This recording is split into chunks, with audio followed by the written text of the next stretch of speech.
It's time to pull up a stool and grab your spot at the bar. The stadiums are dark, the scoreboards are off, and the final whistle has long since blown. But in here, the lights stay on. Welcome to the ETB Lounge on the Empty the Bench Network. This is your official post-game nightcap, where we break down the biggest hits, pour one out for the heartbreaks, and dive into the stories that linger long after the clock hits zero. Whether you're here for sharp analysis or one last round of sports talk with the best fans in the game, you've come to the right place. The games are over, and the conversation is just getting started.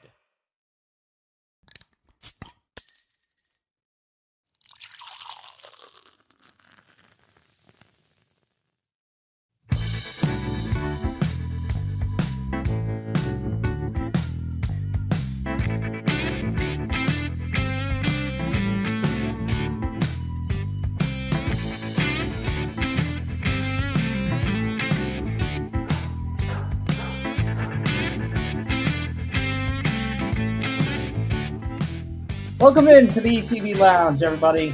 I'm Tom Albano, filling in for Callan McClurg tonight. I know what you're all thinking. Where's Callan? Let's just say he's taking care of some important personal business tonight, so you're stuck with me. Grab a drink, get comfortable, because we got a lot to unpack. The MLB Trade Deadline has once again reminded us that baseball's biggest stories aren't just about who wins the bidding war, they're about the future of the sport itself. The Dodgers have landed another superstar in Skubal. The Tigers fan base is furious. The MLB fan bases, besides the Dodgers, are furious. And the debate over competitive balance, payrolls, and baseball's next CBA is only getting louder. We'll also take a look around the rest of the deadline landscape and ask which contenders still have one more blockbuster move left in them. Then we'll shift from the field to the broadcast booth, where CBS is facing a major decision just weeks before the NFL season. Tony Romo, one of the biggest names in sports broadcasting, has been placed on indefinite leave following his OWI arrest in Wisconsin. With J.J. Watt stepping into the number one analyst role alongside Jim Nantz and Tracy Wolfson, we'll discuss what this means for one of football's premier broadcasts, whether Watt can immediately fill those shoes, and what the future holds for Romo after signing one of the largest media contracts in sports history. In hour two, we'll cover everything from Cam Skattebo's comments and the New York Giants offseason storylines to FIFA reversing course on its World Cup commercialization plans. We'll also tackle one of the biggest ethics debates in sports media right now after it was revealed Adam Schefter was an early investor in Underdog Fantasy. And we'll wrap things up by examining the San Francisco Giants' decision to withhold Harrison Bader's pay following his scooter accident. Joining me tonight on Lounge is co-host Nick Morgasen, who's filling in for Nick DiMartino. We got David Waitman. We got Ben Cruz. Connor Rowland will be here in a little bit. We've got plenty of headlines, plenty of opinions, and no shortage of debate. So grab a seat, settle in, and let's get the conversation started. This is the ETB Lounge. Nick, thank you for joining me on this little fill-in role. How are you doing today? I'm tired, but I'm good. I'm in a good spot.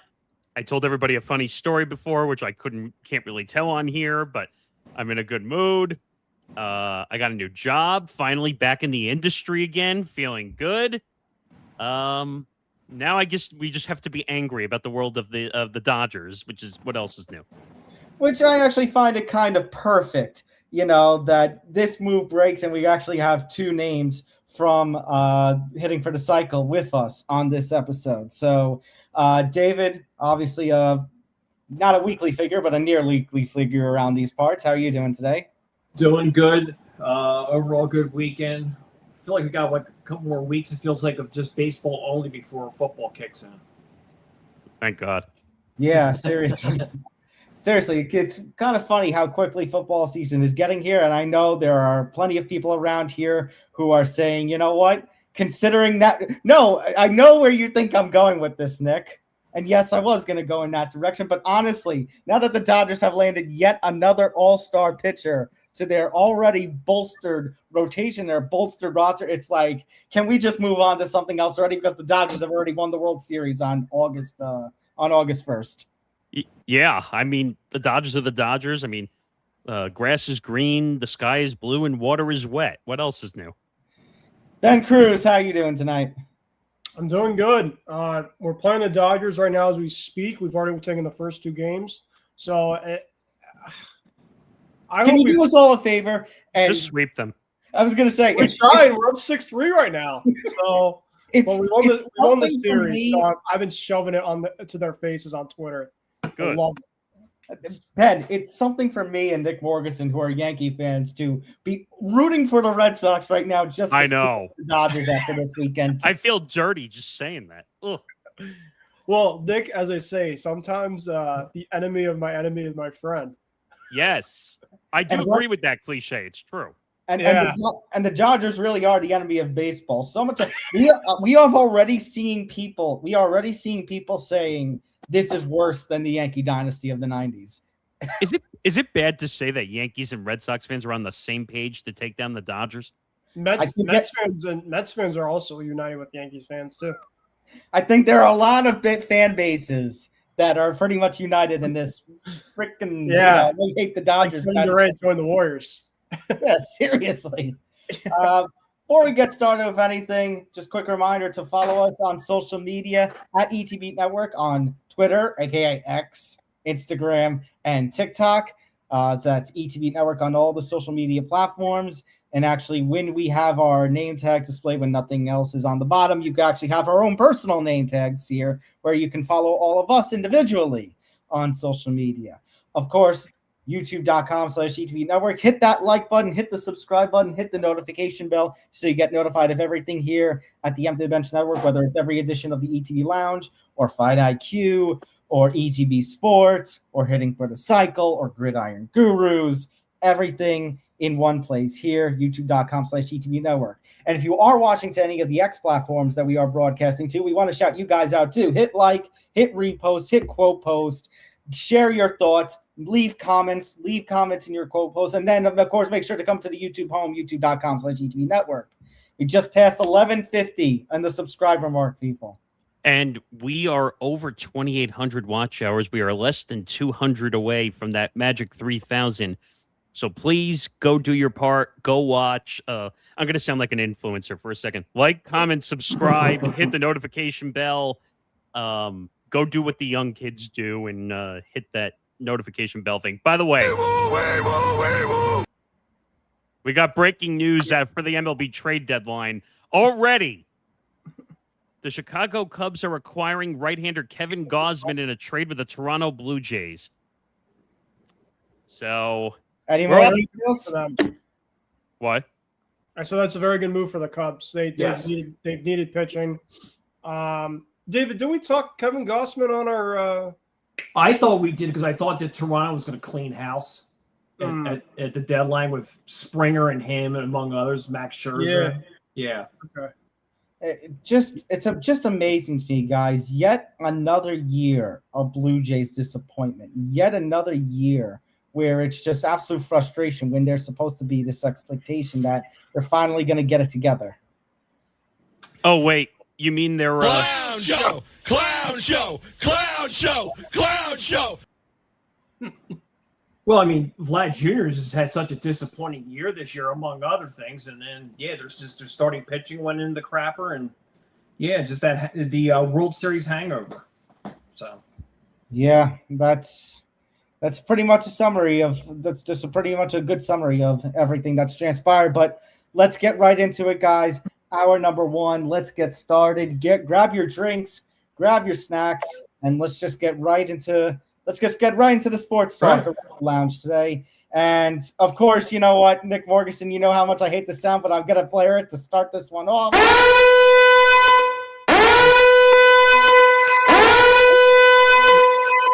Because that is the sound of the MLB fan bases just going completely nuts after what happened. I think it was late. When did the trade officially go down? Was it late Friday, early Saturday? It was Saturday. Last night. It was Saturday. Saturday. It was on Saturday. Okay. Might as well be Friday at that point. Yeah. So the Detroit Tigers have made probably the biggest move that they could made at the trade deadline. The biggest move, one of the biggest names that was out there and rumored to be traded did get traded, as the Detroit Tigers traded two-time AL Cy Young winner Tariq Skubal to the Los Angeles Dodgers for prospects Zaire Hope, River Ryan, and Brady Smith. So the Dodgers, you know the expression, fellas, the rich get richer. They're sitting on a massive luxury tax payroll over $480 million, and they get another elite arm to a rotation featuring Yoshinobu Yamamoto, Blake Snell, and Shohei Ohtani. Now, granted, Shohei has been dealing with an arm injury issue. There's, again, these questions of if Shohei is going to, hold up and manage to be pitching in September, in October, during the playoffs.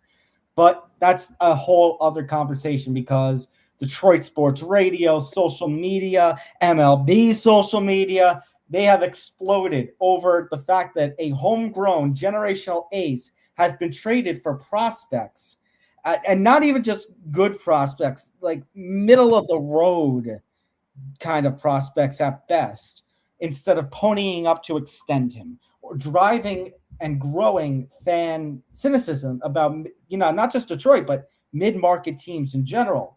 And of course, this is significant when we got the CBA deadline coming up. The current MLB collective bargaining agreement is expiring following the 2026 season. You've got a star player moving to the Dodgers, and let me say, another star player moving to the Dodgers that just ignites renewed debate over a hard salary cap, a hard salary floor, contract deferrals, economic parity. It's not a good look right now when it comes to the business of baseball, and it's left a lot of questions about where we go from here. And since we have, normally we would defer to the co-host first for this one, for the lead topic, but since we got two baseball guys here, we got our hitting for the cycle guys here, we might as well start off with you guys. So Ben, from a pure baseball standpoint, the Tigers did not get back enough that they should have for Tariq Skubal, right? Absolutely not. No, they should have gotten. I mean, Emmett Sheehan obviously was up there, even though I don't think he's been great as of late. But I think they should have gotten him. They definitely should have gotten at least probably 4 to 5, and they settled with River Ryan, which is the biggest guy for them, and he's been kind of meh. So. Yeah, like I'm looking at some of their stuff. Like, you got a 5 ERA, guy who really was not projected for much. It's like middle of the road prospects. It's not number 1, number 2, not even number 5 prospects.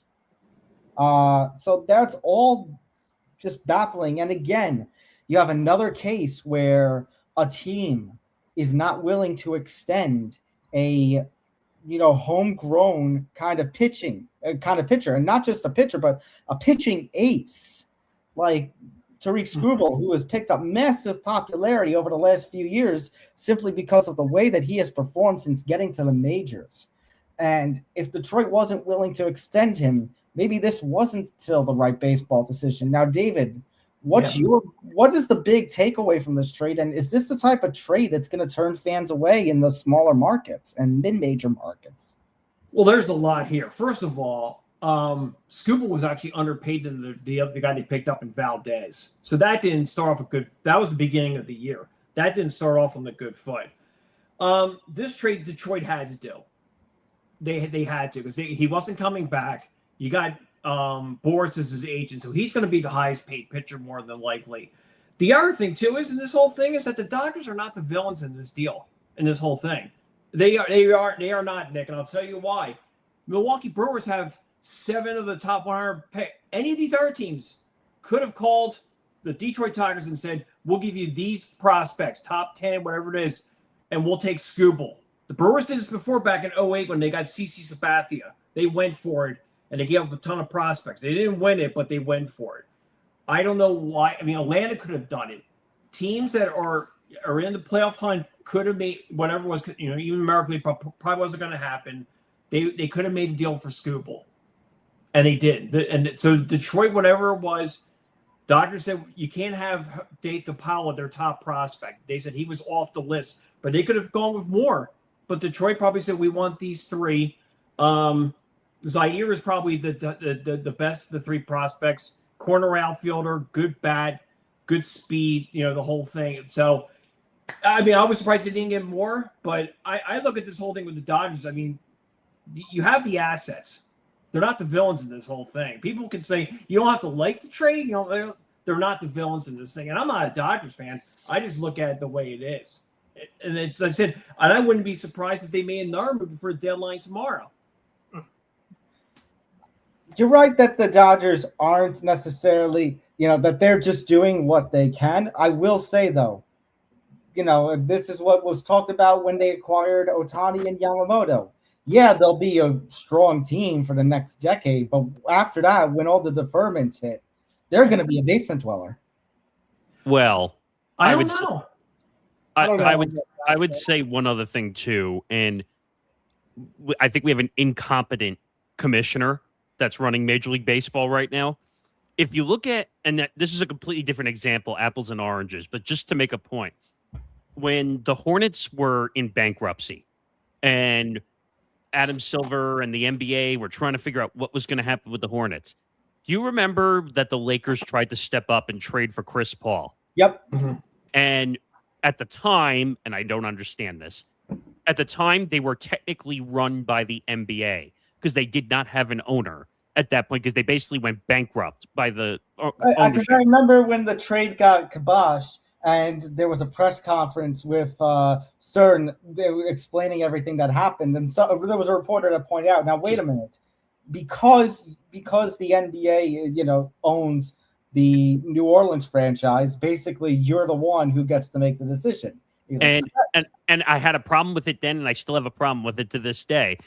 Now, I'm not saying the Lakers would have won a title with CP3 if the trade was not vetoed by the NBA, but at least the Commissioner Stern at the time, stepped up and actually said, hey, we don't want an embarrassment of riches in LA, and he stepped in and vetoed the trade. In my opinion, Rob Manfred should have stepped up and vetoed this trade. And I say that sincerely. People are going to laugh at me and say I'm crazy when I say it. But when do we stop at a point and stop allowing the Dodgers to just embarrassingly spend money to defer money? By the way, I looked this up with Callan last night. MLB is the only sport that really allows you to do deferment without real penalties involved in it. Yes. Because the Dodgers found the loophole in CBA, all legal, and they could just do that. So, and like you said, if everybody says, well, they should have also had a salary cap. You should have done that in the last CBA, but they didn't do it. They will do this in the next one. They will sacrifice next year to get the CBA in 20. Well, I was just going to go to that, David, is that, you know what? That is another consequence, though, of all the things that other sports leagues have that MLB doesn't. Right. Now you can say that kind of argument. You should have done that in any of these other past negotiations, which is fair. They're never going to agree to it, though. Right, but to the point I was going to, Nick, but that just leaves another penalty towards that. There's not going to be a season next season. Yeah, but think about the number you just said before: $480 million. That's not even the big bad Yankees that Tom, you and I were used to back in the day. I was going to bring up, there is now debate on social media that people are saying that this is worse than the 90s to 2000 Yankees. Of course now, it is. Well, now I was going to say, obviously, there was a more dominant Yankee dynasty in the past, but trying to compare 1940s, 1950s, early 60s baseball to now, it's just two different worlds. I don't know if you can make that kind of comparison. And by the way, I want to push back on David's argument slightly, a little bit, from because you're saying other teams could have stepped up. Now, it also could have been injury issues with Tariq Skubal too that could have stopped certain teams from trading. I'm not saying he's that he isn't one of the greatest pitchers right now in the league, even though I would debate you and say Cam Schlittler is having a better year than Tariq Skubal. Mm-hmm. But I would, and to be honest, I think Cam Schlittler has a chance to win a Cy Young this year too. Yes. Oh yeah, but that might have deterred some teams, the elbow injuries that he had, and he missed a chunk of this season already. He's a rental player, meaning he's a free agent. Mm-hmm. So I don't blame, because the Brewers were really the only other team, even though the reports were that the Yankees were involved, but I wouldn't have killed our prospects for that. Okay. Well, on that note, Nick, there is a report basically that the Yankees inquired about Tariq Skubal in January. Pardon me. Yeah, the price was too high. The Tigers reportedly asked for Cam Schlittler, Ben Rice, and George Lombard Jr. Yeah, and I don't think you could do that for Skubal. I think. Yeah, you want to burned. You want to know my answer to that? Not a chance. Although Although I don't know, like I will say, actually, you know what? Before we get into that, let me go to your question, Nick. Obviously, and I think what I was going to go to is where you're going to your point with the commission and everything. This is becoming an optics problem for baseball, isn't it? Of course it's becoming an optics problem for baseball because Rob Manfred only cares about the top markets. He doesn't care about the rest of baseball. If he cared about the rest of baseball, we would have had a salary floor in the sport a long time ago, forcing teams to spend at the same level. And my argument to that is because I remember back in the day, you and a certain somebody else would argue about this cap versus floor, and I said both. And I think a lot of people on social media have agreed with me. Both. You gotta have both at this point. But to what goes back to what David was saying of, the Dodgers found loopholes, absolutely. But now to try and close those loopholes in the next negotiations, that's going to cost you 2027, maybe some of 2028. I would debate it's not even a loophole because it's in the rules that you're allowed to use deferred money. We spoke to David Sampson on Press Row. We asked about deferred money. He said the only rule for deferred money is you have to have the money set aside in an escrow account for 1 day. 1 day. That's it. One day. David, you have to admit that's kind of nuts a little bit. Yeah, I mean, but it's baseball. Like I said, some of the stuff it is a little nuts. And the other thing, I guess my thing too is that, which is, I mean, it's great for the Dodgers. Their thing is too is they got a great ownership group. It's the Guggenheims, who's like 20. It's not even an ownership group. It's a private equity. That's what I mean. The days of I guess the families owning it are slowly going to be going. Steinbrenners. Yeah. Yeah, like, I mean, sooner or later they're just going to sell. I mean, the Steinbrenners are rare, but these other ones, and down the road, they're all going to have to sell to companies, whatever else, if they want to, be a part of it. The thing is, after this gets settled in 28 with the salary cap, whatever else, see, some of these are still not going to spend, and it's just it's just the whole. So they'll spend maybe $1 million over the bottom part of it, and that's, I said, they got to get everything tightened up with streaming and money exchanges, all that. But as I said, like just the whole money exchange thing, whatever else. And the thing too is with the Dodgers, like you said, like Tom said, in 10 years they'll go away. The thing is, they draft well, they develop well. They have the third best farm system in all of baseball. For everybody thought, they'll be like 30th, like the Padres or the Phillies. No, they know how to get talent in the Latin area. They know how to get talent in the Far East. It's a culture. They are a great organization, whether you like it or not. They are a great organization now. Yeah, but I think you made a good point also. You're not going to see the Steinbrenners anymore. You're not going to see the Ricketts family in Chicago. You're not going to see Moreno with the Angels. They'll be companies. I disagree. I think I cannot see the Steinbrenner family selling off the New York Yankees. Yeah, but Tom, like the valuation now on them is what, like $10 billion? Well, on that note, there's one thing I can imagine selling, and I'm going to say it, and it's going to cause a lot of controversy, and you're going to hate it. And I don't know how realistic it is given the money situation now, but we talk about the inevitability. We talk about sports washing.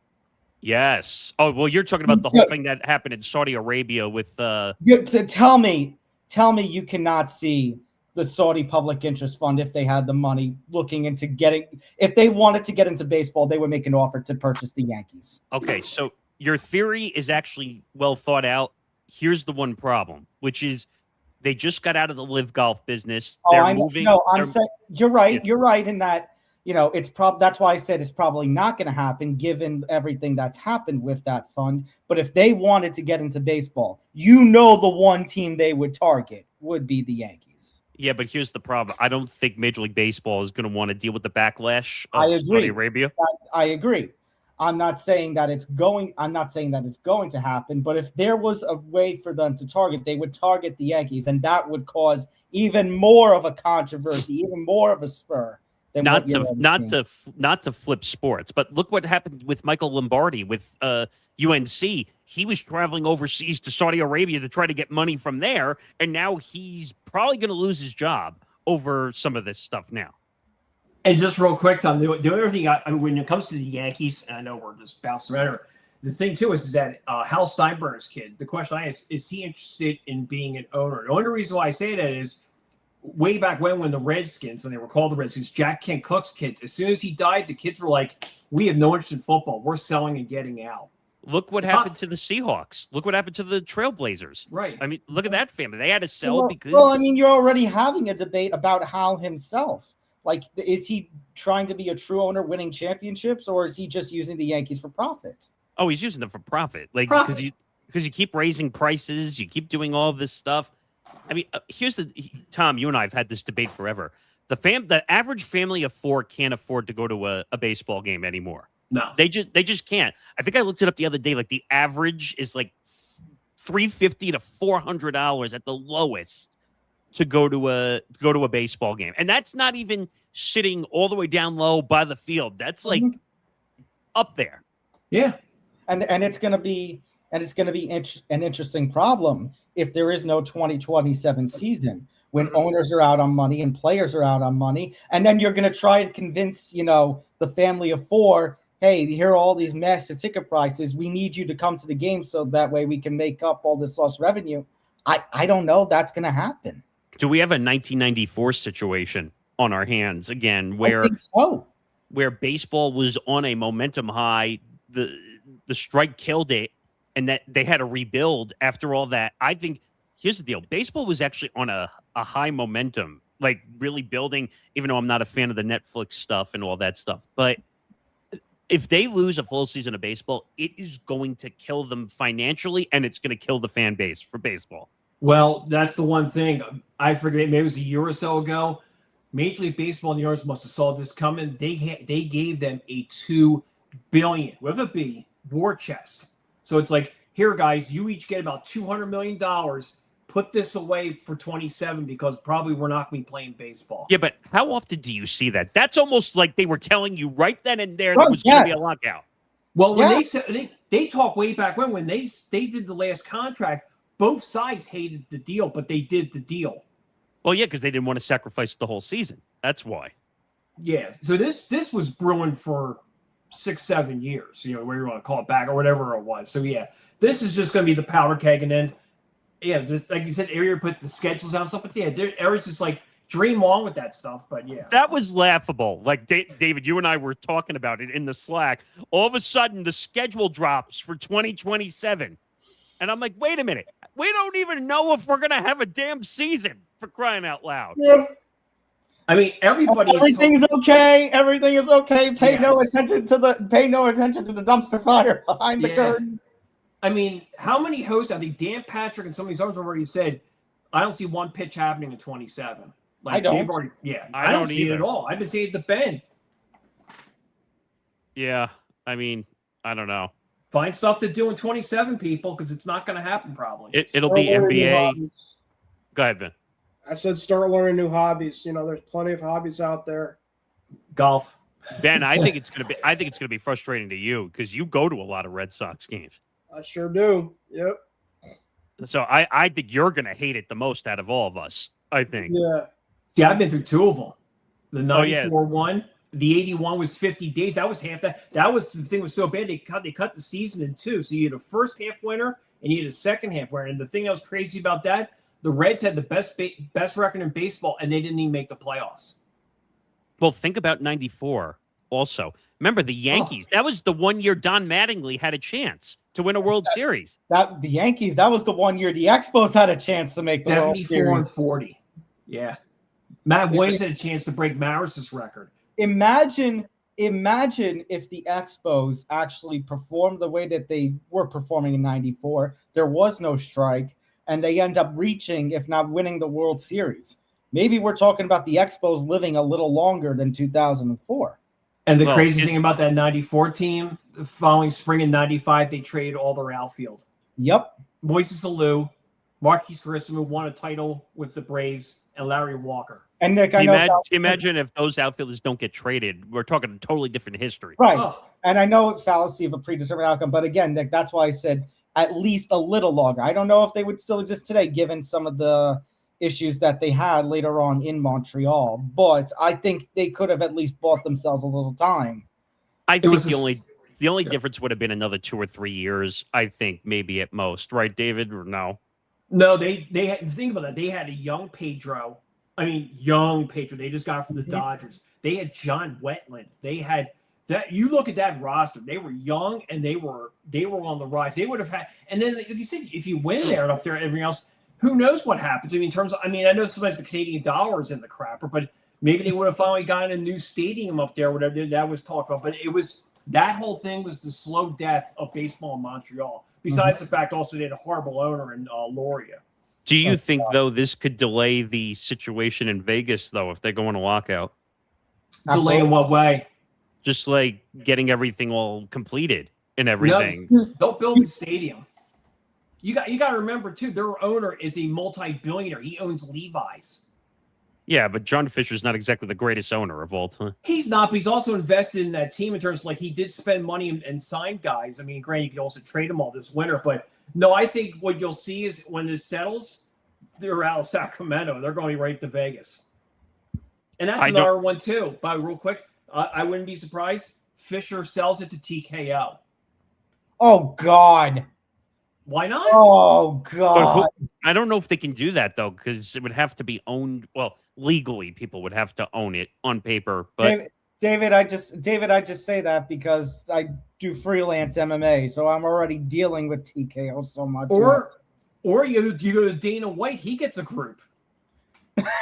I'm just saying, it's Vegas. You know what, though, Tom? I actually don't think that's too far-fetched. I don't know if Dana wants to deal with that, but I don't know how big of a fan of baseball Dana White is, but I'm going to throw a name out there. I'm going to throw a name out there that's been rejected twice by Major League Baseball because the owners were afraid of him at the time.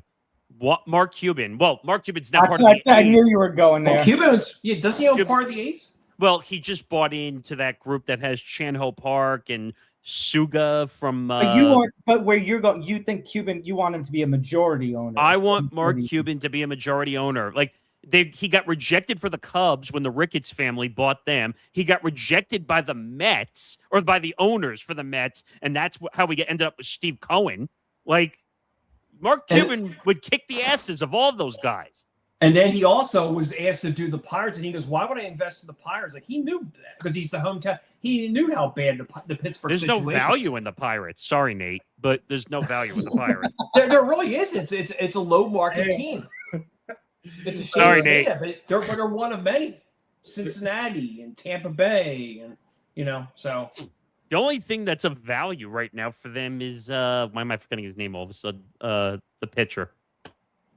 Paul Skeens. Yeah. Who I think he's going to get traded at some point. Might not be this year, but he's starting to wear down too. If you look at his you can just go to the Dodgers while you're at it. What's that? Libby Dunn going out to Hollywood, living the life. No, don't wish that into existence, please. Well, I'm not trying your head, Ben. But getting back to Skubal, compared to the last couple of years, he has not had he's had an okay season, but he's not had really a super season. His ERA is up near 3, which compared to 2.2 and 2. Whatever it was, like 4, whatever it was. But he has regressed a tad in the last couple. And now Christie's throwing the shot in and apologizes. Yeah. But Paul Skeens ever showing his thing? I think a couple of his games, he's not even throwing like up in the upper 90s like he was before. That's what I said. All that throwing hard, whatever else that wears, that's going to happen with Mizorowski and Milwaukee. You just wear down. And the next thing you know, you're getting Tommy John. The one thing I will agree with you, David, is that why didn't the Brewers pull the trigger on the trade? Now, there could be many reasons. Injury concerns, that maybe the trade value was too high, even though the Dodgers really got away scot-free, in my opinion. But I don't know. I have 2 reasons. Number one, they have the same record going in today as the Dodgers. And they can go, team's fine. We like our setup. We don't want anything to mess up our chemistry. Or they're like, the owner could go, we really like our prospects and we know they're going to be here next year. We don't want to get rid of certain ones, especially the number 1 guy. Jesus Mate. Okay, trade alert. Oh. The Atlanta Braves are acquiring Tyler Mahle, right-handed pitcher from the San Francisco Giants. Oh, so the Giants are in fire sale mode. Yes. They should be. They should be. Right. By the way, can we just admit Tony Vitello is like the worst manager in Major League Baseball? Well, it's the inexperience. Yeah. It's the inexperience, and it's the fact that the Giants just you know, all the expectation that they could bounce back. They have not. He should have never have been a candidate to be an MLB manager ever. All right. But before we go on to the rest of the trade deadline, just very quickly, one sentence, yes, no explanation. Is the widening gap between big market buyers and mid-market feeders breaking the competitive credibility of the trade deadline, especially when you got something like the Dodgers going on? Hell yeah. That's the most obvious understatement of the league. I mean, Yankees, Mets, Dodgers, Red Sox, Cubs, Angels, Phillies.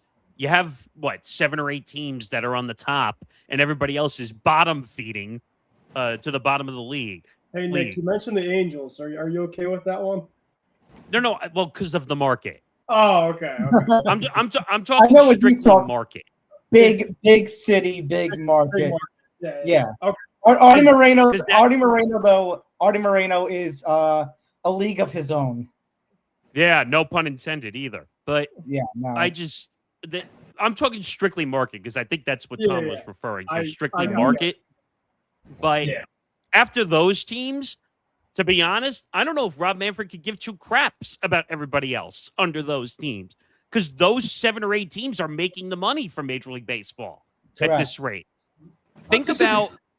Well, go ahead, David. No, the Dodgers got that NHK Japanese money coming in. They got that's true. Yeah, because they said because if you're from Japan, who do you love? Otani and Yamamoto, both on the Dodgers. They don't give a rat's ass about Rafael Devers and the Giants. They just don't. I heard he's on the trade block too. To Callan's team, the Padres. I think he will blow a gasket. By the way, speaking of Mr. McClurg, our Padre fan, I spoke to him last night. He is incensed by the Tariq Skubal trade. So, in other words, Cranium is going to be must watch this week. Oh, yes, it definitely is. But Padre fans should not be the only one upset in the long run of this. Major League Baseball fans should be upset about this because Major League Baseball is not doing anything to stop itself from being big market and nothing else. That's all they care. That's all Rob Manfred cares about is the bottom line. Well, again, it goes to what I was saying before about David's point. They are going to try to fix some of that, but it's going to come at a very heavy price. Yeah, and I'll tell you right now, the players are never going to agree to a salary cap, ever. The answer is 0%. They are never going to agree. Which goes to something that I saw on Twitter today, basically saying they were having struggles, the two sides, during the COVID-shortened 2020 season. Now with the whole season being threatened, I don't see it happening. All right, very quickly, though, the rest of the trade deadline. Ben, going back to you, what's the one move you think has to happen before the deadline? Any team, any player, what has to happen before tomorrow's deadline? Oh, man. I think Luis Arias should go to the Rays, Tampa Bay Rays. I don't know, it might be kind of controversial because I wouldn't want to see that, but he fits the mold of what they want to do, which is a lot of contact.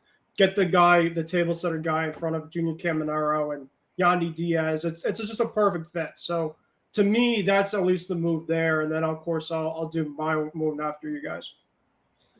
David, who's the one contender that you think is under the most pressure to make a splash within the next 20 hours or so?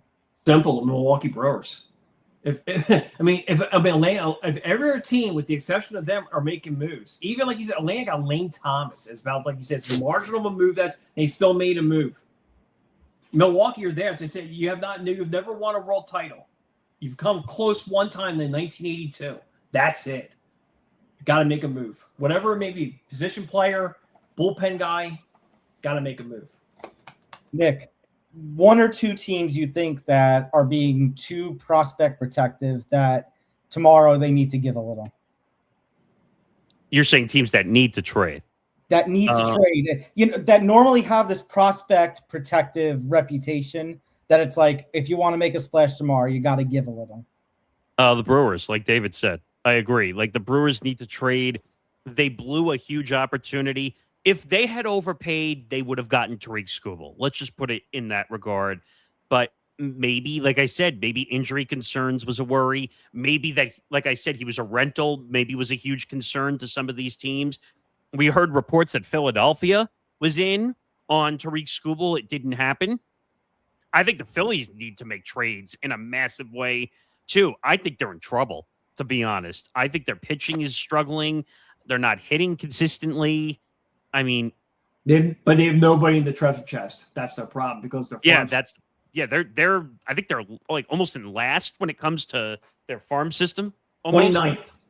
Yeah. So when you had what is Dombrowski still there? Yep. And they're going to get an Dombrowski- extension according to Sam at the end of the season. Yeah, and Dombrowski is all about now, not the future. That's how he's always been with the Red Sox and now with Philly. I mean, it won them a title in Boston, but then what happened for the next couple of years after that? They were trash for a long time. It's like the Marlins. Like the Marlins just continue to trade once their players get old enough that can hit free agency. So they're just going to trade them away. Go ahead. I forgot the other outfielder's name, but Stanton, and then actually the one who went to Milwaukee. Who was the star outfielder? Oh, Yelich. Yelich.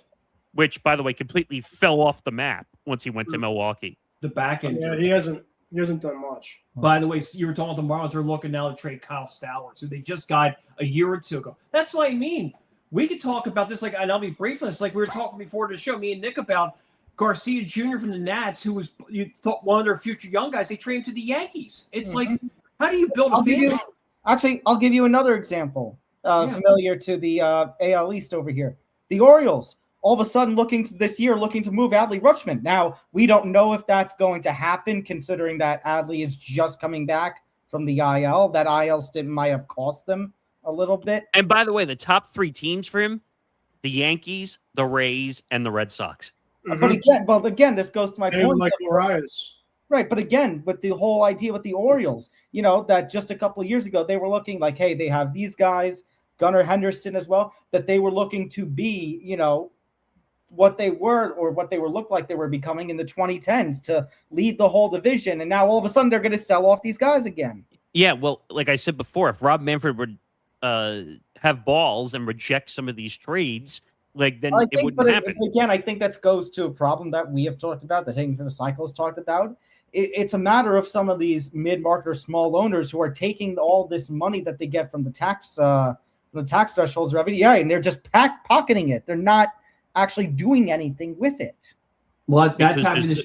Go ahead. No, go ahead. You're good. Go ahead. No, I was just going to say, I'm sorry to interrupt you, Nick. Well, a prime example of that, by the way, is the Reds. Yeah, the Reds too. They actually made the wild card this year. They're talking about trading Hunter Green. They were talking this weekend about trading De La Cruz. De La Cruz. 1 year later. We had an offer for after Elliott. signing a long-term extension with the guy. You know what? Hey, Reds, if you're listening out there, okay, straightforward 1-for-1 deal. LA De La Cruz for Anthony Volpe. I think we're all good on that end. Yeah, I don't think so. But it was going to go to the point that I was going to say, I guess it was just, and it actually goes to something we were talking about for the three names that were offered for Skubal. Look, I was at the beginning of the season thinking, okay, you got to be all in. It's your last chance with the current Yankee core because, who knows what 2027 and 2028 is going to have. But the thing is, right now, no Bellinger, no Judge, no Stanton. What do you have to trade at this point if you're the Yankees? It looks like actually a Yankees-Padres deal was just rejected. Yeah. What was the deal? Nightingale. Will Warren to San Diego for Adrian Morajan. Yeah. Ryan would have done Ryan too would have done cartwheels if they would have traded Will Warren. Will Warren has been abysmal. As I said, he hates Will Warren. Yeah, David, I was doing backflips when they traded Duvall away yesterday. I was like, yes. But when you were saying about the Yankees who they could trade, it's all farm guys. Lombard Jr. Their closer down the minors throws about 102. Spencer Jones, they have a certain group in Somerset. Right, and David, again, this is the consequence they have of not trading Spencer Jones last year and instead calling him up. This is a problem. Like you're talking about prospect-heavy holding teams. The Yankees are a little bit of a problem with that. Spencer Jones, Clint Frazier. Wow. Who else? I guess who else would fall under that? I guess Andujar and Urshela. Yeah. Angry about young prospects that were not traded when they should have been. Yeah. Jabba Chamberlain. I guess I like Java, but yeah, I guess he could fall in that regard. All right. That's a lot of baseball talk. Tomorrow there will be plenty of baseball talk on the ETB network with the you guys are doing a trade deadline special, right, Nick? Yeah, we are. We have an MLB Trade Deadline special with David and Ben and Callan, if he doesn't get mad at the Padres anymore, and myself. So 5 p.m. Eastern, 2 p.m. Pacific, right before a show called Fight IQ. I wonder what loser does that show. I would say it, but I don't feel like getting punched. But yeah, so tune in for MLB Trade Deadline coverage, 5 p.m. Eastern, 2 p.m. Pacific. It'll probably go into like 6:30-ish because the deadline never officially ends at 6 p.m. Eastern. It's all the trades that come in after 6 p.m. Which is fair, but if you guys aren't done by 6:40, I'm gonna come in and just super kick you guys out of here. Yeah, exactly. No, I think it's more than that. If we're not done in an hour and a half, I think that's crazy. But yeah, we'll be around. I mean, the Skubal news already broke, so that kind of took away some of the fire from the deadline. Yeah, but there'll still be plenty of talk, and I'm sure Callan's going to have a rant or two. But nevertheless, let's move from baseball over to football, guys. But we're going off the field instead to talk about, somebody having a little too much fun on their ride home. Former Dallas Cowboys quarterback and CBS lead NFL analyst Tony Romo was arrested on Thursday night, July 23rd in Milwaukee County, Wisconsin. Police pulled Romo over on I-43 for a traffic violation, passing in a Gore area. Romo performed poorly on a sobriety test, was cited for which I have basically could mean the same as driving while influenced or intoxicated. It depends on the state you're in, the wordage. Yeah, operating while intoxicated. I think it's only in like 3 or 4 states, and Wisconsin happens to be one of them. Right. I was thinking the same thing, when we were all in the chat and the OWI first, like when the term came out, I was thinking the same thing like Connor, where it was like, was he operating a forklift or something? It sounds about right. I mean, but the wild thing, seeing him on the traffic stop, claiming he went to see his grandparents, even though it came out afterwards that they're not alive anymore. So my favorite part, did I pass? Turn around, sir. I guess I didn't. Well, the worst part was, what was it? The weird thing that was going on, they was stretching his back before he did the perform the test. And then on top of it, to make it worse, so they tow the car and they find an open bottle of alcohol on the passenger side seat. It doesn't matter what state you're in. You can't have an open bottle of alcohol in your car. Doesn't matter. Doesn't matter who you are. Yeah.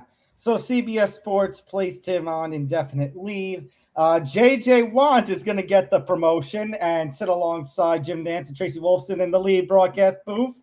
Romo signed a 10-year, $180 million deal in 2020. Network contracts feature standard morals clauses, giving CBS legal avenues regarding his broadcast future. So since Mr. Sports Media, or one of the Mr. Sports Medias, is here, Nick Morgasen, since you follow sports media closely so much, did CBS have any choice but to make this move? And how difficult is it to replace a number one NFL analyst when, the preseason, the Hall of Fame game starts this weekend and we're a month away from the NFL season? So just to frame this so people understand, when they say indefinite leave, this is just so they can get their legal ducks in a row so that they can find a way to let him go. They're going to have to buy him out in some way, shape, or form. They're going to have to pay, unless the moral clause states that you're an idiot, don't do something stupid like driving drunk in a car and getting pulled over. Now, he's the number one analyst in the booth. I said this on ETB Sports. I said it on MTGP. Heck, I've been on every show this week. I lost track. I basically said it's going to be a slap on the wrist because he's the number one color analyst at CBS. So Should he be fired? Yes. Is he going to be fired? It's not going to be easily. Now, you asked the question about, is there options? I think J.J. Watt's going to be an incredible analyst in the booth. He was already with Iron Eagle. I thought that was an incredible team. Also, now they're breaking that up to put him with Nance. Now, who are they going to put back with Iron Eagle? Now people are saying, could Charles Davis, who got laid off by ESPN, still works at CBS doing college, could they put him back in the booth to be with Eagle? I mean, First Take Molly just got moved from ESPN College over to ESPN NFL. So Molly McGrath. Yeah. Molly McGrath. Yeah, I said First Take Molly. Yeah. So I don't. He's going to get fired because you can't get DUI'd on the side of the road. But do you think? What'd you say, David? It wasn't a DUI. It was an OWI. OWI. The Wisconsin laws while we were drinking are another level. I mean, right. Like, that's what I was saying before. Slap on wrist. I honestly said, by the way, they're saying that they think of Iron Eagle. They're thinking Trent Green would take over as the second person. But do you also think he's going to get fired, Romo? I don't. I think totally a lot understand. of classes and just stuff like that. Like, know what you did, just don't do it again. I think CBS wants out from the Tony Romo business. Period. In my opinion, I don't think Tony Romo is a great analyst. I think it's a lot of shtick. I think it's a lot of clowning around in the booth. Right. I think this is CBS saying, "Oh, I'm thumbing through this contract. Oh, a moral clause. I can get out of this now." I don't know, Nick. Well, yes, I know, but I think. But I mean it like. Is this a case of CBS trying to find any legal reason to, exactly? I'm saying this is going to go one of two ways. Either one, they're trying to find any legal reason for the morals clause. Two, they're going to try, and if not, they'll just say, "Hey, here's a bunch of money. Get the hell out of here." Or number three, and maybe this is where David was going to go to it. Is it? Hey, we're going to let this die down a little bit. Wait till next year, and then we're going to bring him back. You can't. It was a public intoxication on the side of the road. There's no way you can't hide from it. It's the video was put out. The traffic stop was out. There's no hiding from it whatsoever. So they need to make a choice. Are they willing to live with it?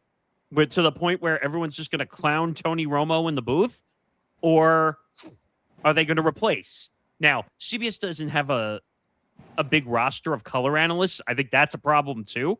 Well, I just thought of who they could actually put in the number 2 spot, and he's making his debut this year. Mr. Let's Ride himself, Russell Yes. Wilson. No. Yeah. Tom, actually, it's actually legitimate. I know. No, I know. Hold on. Because if you look at their analysts, it's like Ross Tucker, Adam Archuleta. Yeah. Like, they don't have, like they don't have a big list of color analysts.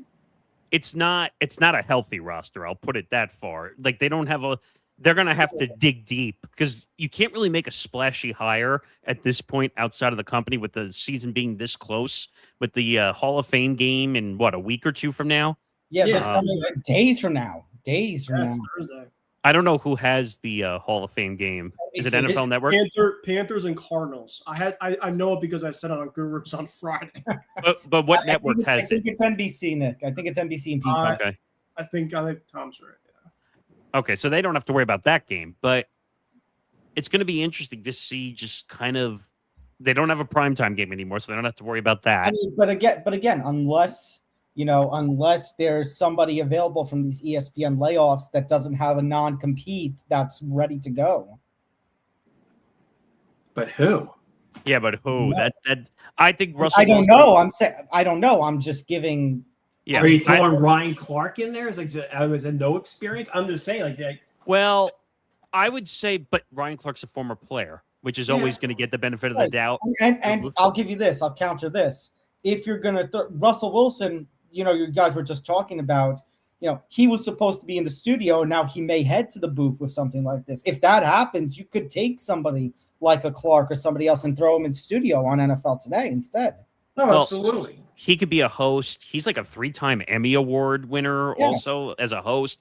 I know he hosted, what's it called on the CW? whatever that football show was called before it was moved to well, it was on HBO, then it moved to CW. Oh, I can't remember. It's not important. Inside the Lines?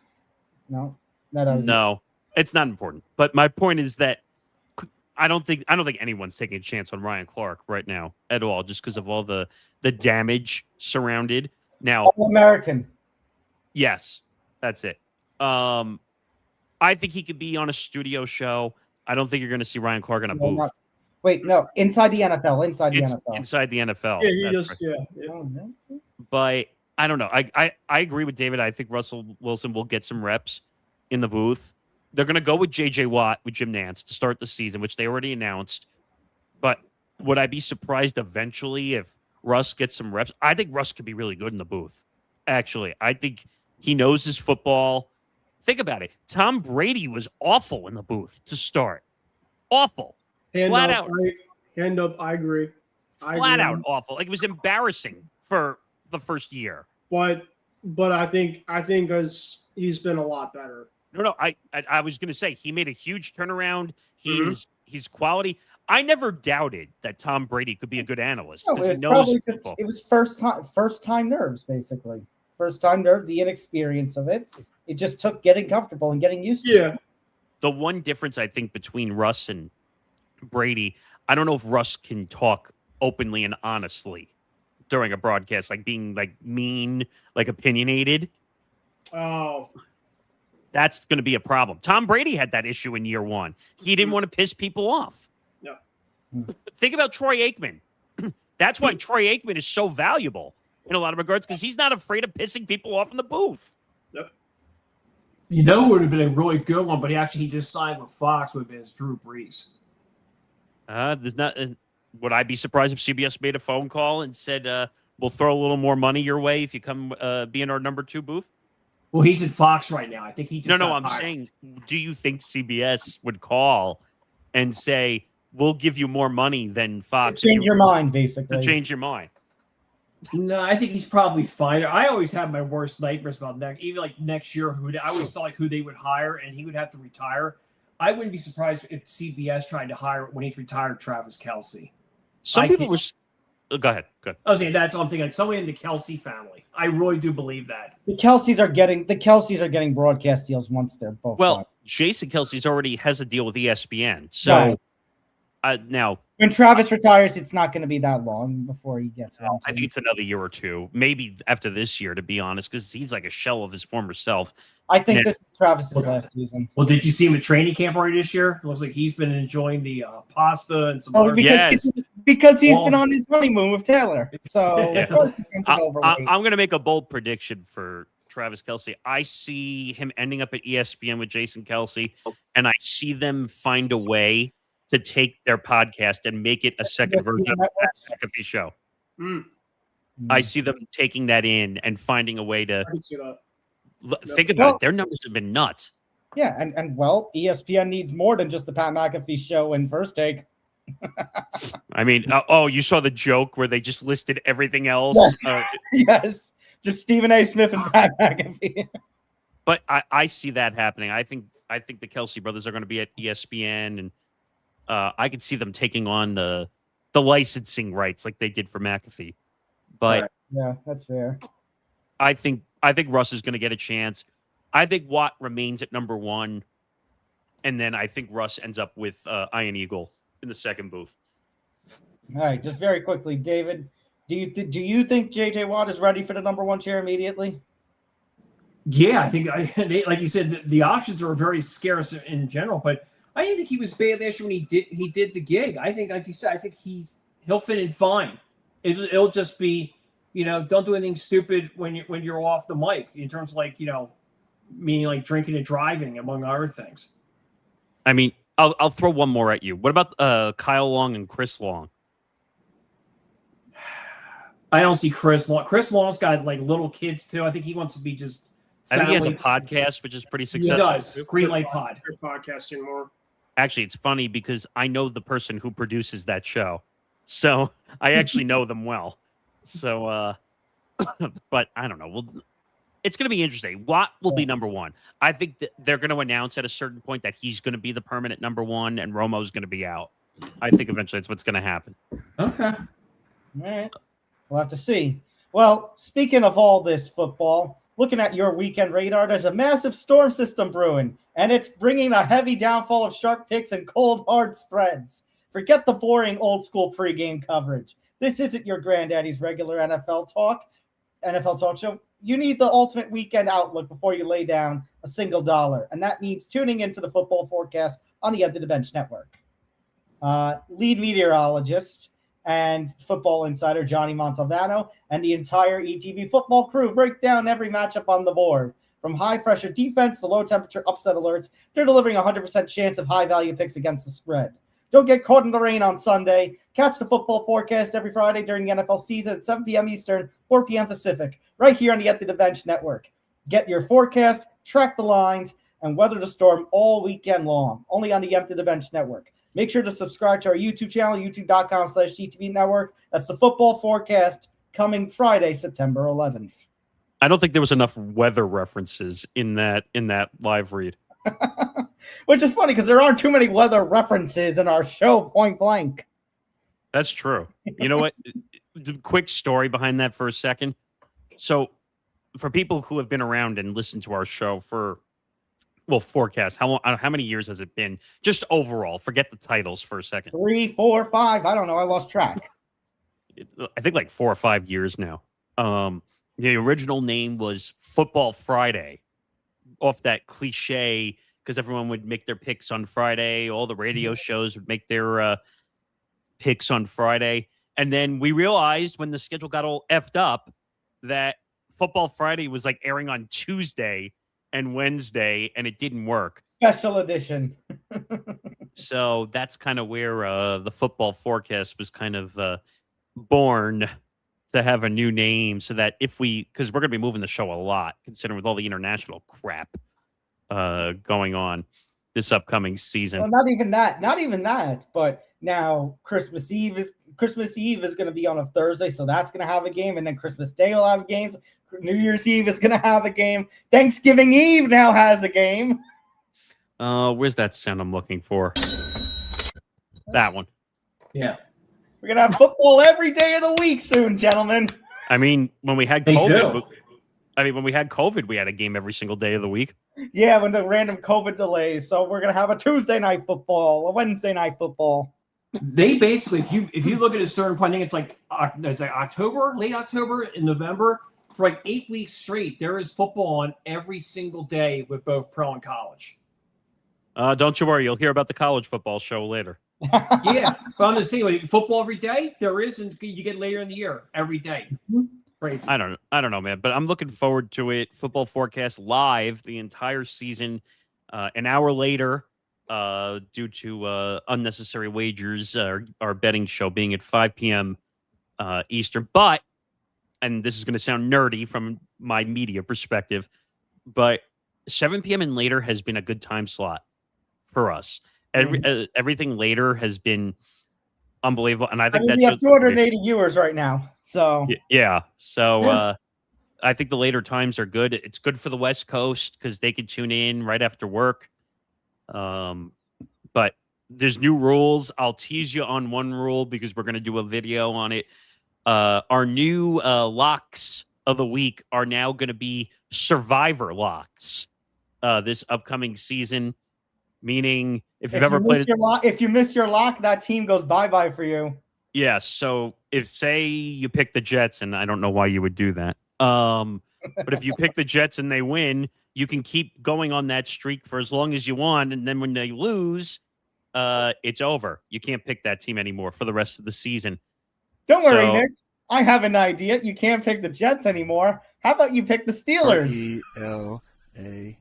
ELAX. Not looking forward to hearing that man's voice this upcoming season. I'm sure Nate's looking forward to it. It's debatable. Maybe. I feel like not this whole show, but a number of the show we've just taken, I don't want to say shots at Nate because we said sorry, Nate, and I just recognized the Steelers fandom, but By the way, don't miss Give and Takes every Monday, 9:30 p.m. Eastern, 6:30 p.m. Pacific. By the way, first week of September, moving to Tuesdays so we can avoid Monday Night Football. So Nate gets a full week of NFL, and you get a whole week of NFL to talk about. Oh, yeah. All right. It's going to be fun. All right. Hour 1 is done. Time to get into hour 2. We're going to talk about Cam Skattebo. We're going to talk about FIFA World Cup. That little plan that they had for all that money, kind of backfired right in their face. Because he's a raw pain in the ass. Yeah, seriously. Adam Schefter and the leadiest media ethics controversy in sports. And then we're going to talk about another Giants team, and we're going to talk about another potential moral clause issue, this time where pay does get affected. So we're going to start things off, though, here in New York, Cam Skattebo. Obviously, we have seen the footage already from Fanatics Fest a couple of weeks ago, him doing the backflip, stumbling a little bit. Skattebo candidly admitted to doing, quote, dumb things in his youth and college days. There was also that whole controversy from last season where he and the Giants were involved in a one-night WWE storyline when the WWE was at Madison Square Garden. He's had CTE as a joke comments, but he has assured team leadership and fans that he is saving his acrobatic backflips exclusively for touchdown celebrations in the end zone. So brought up all these questions about, rookie maturity. Obviously, he's now a sophomore in the NFL. The balancing of personality and professional discipline. David, I haven't gone to you first on any of these topics yet, so I'll start with you here. Do you like seeing rookies, sophomores, these young NFL players show personality, or would you rather them keep their heads down until they accomplish something? Personalities is one thing. You just gotta have smarts. I look at him and I look at Jackson Dart, and I'm thinking like these guys want to have short careers in the NFL. They just don't think before they act. I like Skattebo when he's in Arizona State. I think he's a good running back, but I also think he's a knucklehead on some of this stuff. I feel like he's going to have a career 5 years and less, and then he'll go into probably some sort of entertainment after he blows out his knees and whatever else he has, injury-wise. Twitch or kick.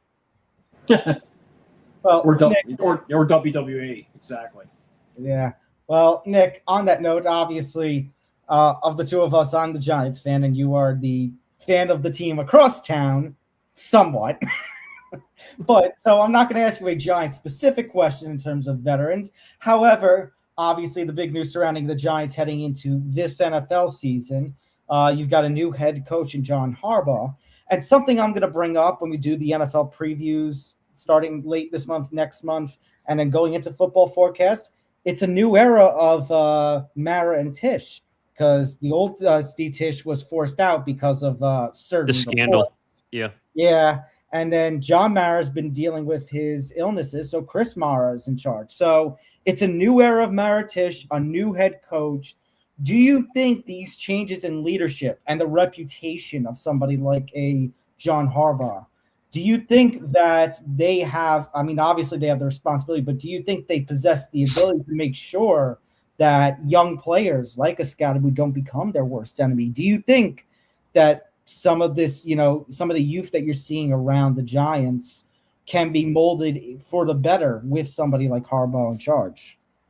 Well, let's take a step back. So I can't blame this one on ownership, because I'm not saying that I do. I'm saying that we always talk about how you need locker room leaders, but I'm not going to go to the locker room leaders because, well, you're the Giants fan around here. I'm the Giants fan around here. If there is a player that you think can step up and be that figure for the younger players to look up to, you can include them as well. But obviously the big story around the Giants has been about Harbaugh. Well, I don't think Harbaugh is exactly handling this situation very well either, making jokes about the flip. Oh, just don't do it again and all that nonsense. And he was joking about it. I think Harbaugh's a really good coach. I respected him completely when he was with the Ravens and went on that incredible run. But I don't like the way, I think the pressure's already getting to him, and we haven't even gotten to the season yet. Now, on the Camp Skattebo front of things, you and I have had this debate. This reminds me of a classic ETB moment many, many years ago where we were discussing Fernando Tatis Jr. and his motorbikes, where he got into an accident and almost cost him his entire career. And Ben, I don't, was it before both of these guys were here? Or David no? definitely doesn't know it. Yeah. I don't think Ben would know it either.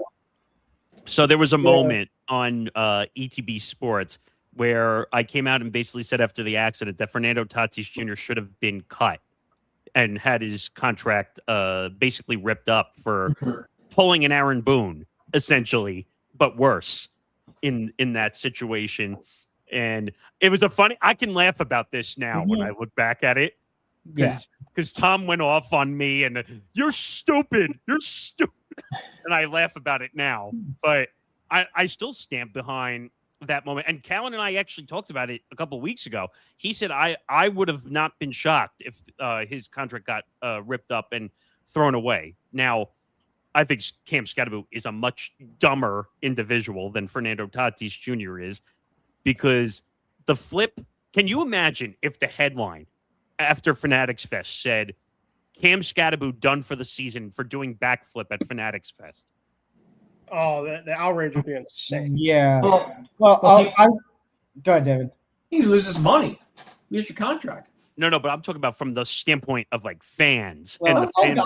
I'll give you a take. Giants fans aren't going to like it, and I don't like saying it, but I've got a feeling Cam Skattebo is going to suffer another injury this season. I'm with you on that take. Yeah. I Here's mean, the question. Go ahead. Just a quick question. This Yeah. is for Tom. Who's the leader on the Giants? Like, do they have a veteran leader? That's the other problem is I'm not sure who your veteran leader on that team is. I can't think of one. I mean, they have Dart, Skattebo, Abdul Carter, all these young guys, but they don't have like a 9-year veteran. All injury prone, by the way. The guys you just said. According to a quick Google search, it's Andrew Thomas and Brian Burns. And Andrew Thomas has been hurt too. Right, but those two, Andrew Thomas was drafted in 2020. 6 years ago. It's not like this is a very young team. Yeah. The scary part is Odell Beckham Jr., if he's on the roster, is he the veteran He guy? might become the veteran. Yes. He's not going to play very much, but could he be a guy? Now, I don't know if that's a guy I want my I players was going being to say, around. but you consider his past too. That's what I'm talking about. He was a bit of a drama show. He was a head case, in my opinion. But, and I've said this quite a few times now, in my opinion, Cam Skattebo should have been cut already from the Giants.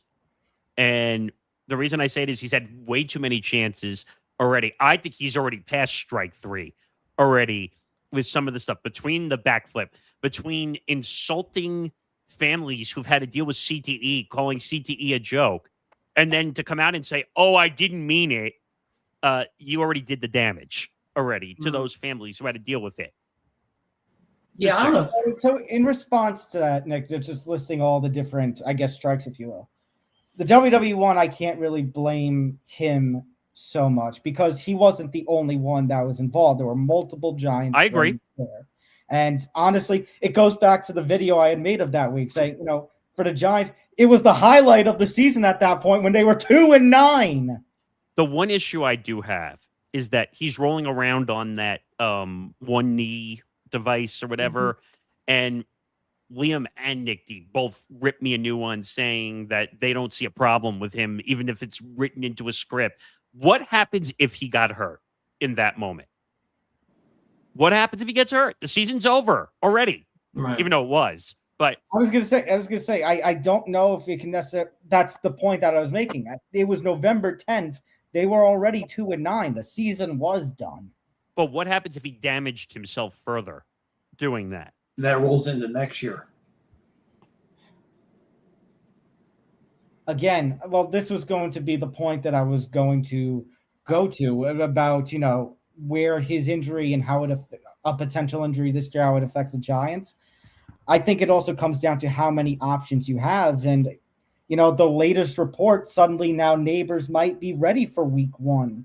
And that's going to determine a lot of this season too, I think, for the Giants. What play options do you have available besides Skattebo? Is Neighbors going to be ready week 1?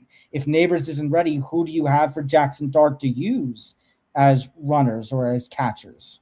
Even if he is ready to go, they're going to have to be cautious with him regardless. Like, he might not be able to play full games. Like, he's going to be on what they call a pitch count in baseball. Like, so it's a matter of, can they get guys healthy? I think this season's already a wash for all of New York, to be honest. Well, I've already said I don't think Harbaugh, with the team that he has, and as I mentioned earlier, the change in ownership, even though it's just a family pass down, I think this is not going to be a 1-year Yankee-style retool rebuild. You're going to need at least 2 to 3 years to get back to a point like 2022 was. This year, I think you're only looking for 6 or 7 wins at this point for the Giants. The other thing I would have said was this year was going to be the excuse to get Shane out of there, but now Shane just signed an extension before. So that was the biggest shocker to me, in my opinion, that they re-signed him. I thought this season was going to be a wash simply to use as the excuse for Harbaugh to get Shane out of there and get a new GM. Well, according to the Giants ownership, they didn't think so. By the way, just real quick, I have the list of guys that Dart could throw to, not counting Neighbors. Austin III, Odell Beckham, Darius Slayton, Malachi Fields, Juju Smith-Schuster. I forgot about that. Braxton Berrios, the ex-Jet. Oh, yeah, that's right. They did sign Braxton Berrios. And Darnell Mooney. They have a lot of wideouts. Yeah. It's a lot of veteran mix. That's what that is. But now here's my question then, David. You see some of those names. You see Odell. You see Juju. You see Slade. Are any of those guys going to be the locker room leaders that you think guys like Skattebo and Dart need? Yeah, I guess. I mean, like you said, and another one, by the way, veteran leader. I know I say this, but he's been in the league a while. Is the backup quarterback, James Winston. Like, somebody there has got to go in there and saying, like, I always say with culture, just like do it like what it's the Patriots, Eagles, where else you go on, like, just do this and stay off. Don't be at the club till 3. Don't get arrested. Don't drive drunk. Just like do your thing, do your job, go home. I mean, fortunately, we haven't seen anything like that with this group. So, but the thing is, Cam Skattebo has to control himself to have some resemblance of a team this year. He's got to stop with the backflips. He's got to stop with the social media. He's got to stop doing all these things because the pressure is now on him to perform with not a lot of offensive support. And the thing with Skattebo, it's the nightlife. Like, it's not Buffalo where there's nothing to do. Right. Right, it's Manhattan. Let's go to drinks at the club. Let's go meet girls. That whole thing. Where Buffalo, it's you're staring at Niagara Falls or you're wishing you're in Toronto. So, but you want to know how cocky this guy is? He threw his own agent under the bus. I can't remember, Tom. The social media influencer he was on. It's Sketch or whatever his name is. Yes, yeah. He was on a stream with Sketch. His agent called him during the stream and said, "Get off the stream. This guy is trouble." And he basically told his agent to F off, like, on the stream, essentially. Like, yeah. Well, I was going to go to say the CT comment. I'm not going to excuse that. That was awful. That was right. There's no, in my opinion, there's no coming back from that comment, really, either. And that was like a just because of the way, just also because of the way that he plays. It's kind of hypocritical. Wasn't he the one that also knocked his head against the wall, like in college or whatever? Yeah, put his helmet on and ran into a brick wall. I mean, I really don't want to say this, but it makes me wonder if he's dealing with something like that, possibly with a head injury of some sort that's causing him to do all this stuff. I'm going to enjoy Cam Skattebo for what he is on the field, but he's only going to last a couple of years. Yes. I just think he's more into partying. My gut feeling says he's going to be an influencer in a couple of years. You know what he looks like, Nick? He looks like a freaking frat boy. Like, yes, he looks like he just goes out like every weekend, doesn't give a crap. Like, and with Dart, by the way, we'll see if he matured too. Like last year, guy never slid. He goes, "That's the first." And he almost tried to compare it to soccer. If you slid, it's like, no, you're saving your body. And then who was it? The guy from New England who basically almost killed him on the sidelines? Was that the team he was playing? Remember he ran down the sidelines, didn't go out of bounds, and some linebacker. Yes. Yeah. Tom, we were killing you guys on Monday Night Football. Yes. Literally and figuratively. And I just told myself, I'm like, when is Jackson Dart going to learn? Like, Well, he's not. And No. I'll give you another one. Baker Mayfield was like that when he first came into the league. He didn't slide. He didn't do any of that stuff. It took him quite a few years to finally say, look, I got to protect my body. And now he's getting paid. Oh, well, maybe. But what you're saying right now, what you're saying right now about Dart and Skattebo is why I'm thankful the Giants kept Tyrone Tracy, because I've got a feeling they're going to be going back to him very soon. Oh yeah, by the middle of the season. The Giants were using a two-prong running back system regardless, because Right. I don't think they trust him. Well, I feel like, but if you remember, Nick, the 2024 season, I had highlighted that Tracy was one of the best things about the Giants. So I felt like as much as I liked Skattebo entering the draft, I felt like Tracy earned the right to be part of this, part of his team and get reps. And then he ended up saving them after Skattebo, saving as best he could after Skattebo went down last year. So I feel like you got to have somebody like Tracy around. He's proven he's workable. He's proven he can handle the job, basically. Think about the Seattle situation. They had a dual running back system. They won a Super Bowl. I mean, Right. And so now it they does- just lost Ken Walker. but I'm saying it does work to have a two-pronged system. It protects your number one guy, so he doesn't get completely knocked out. Mm-hmm. So I don't know. Cam Skattebo is I could play the sound, but I wasn't prepared for it. Oh, that one. Clown show. I thought you were gonna go to one. I thought you were gonna go to the Stephen A. Smith one. Well, or I could also say Dumbass. that too. That.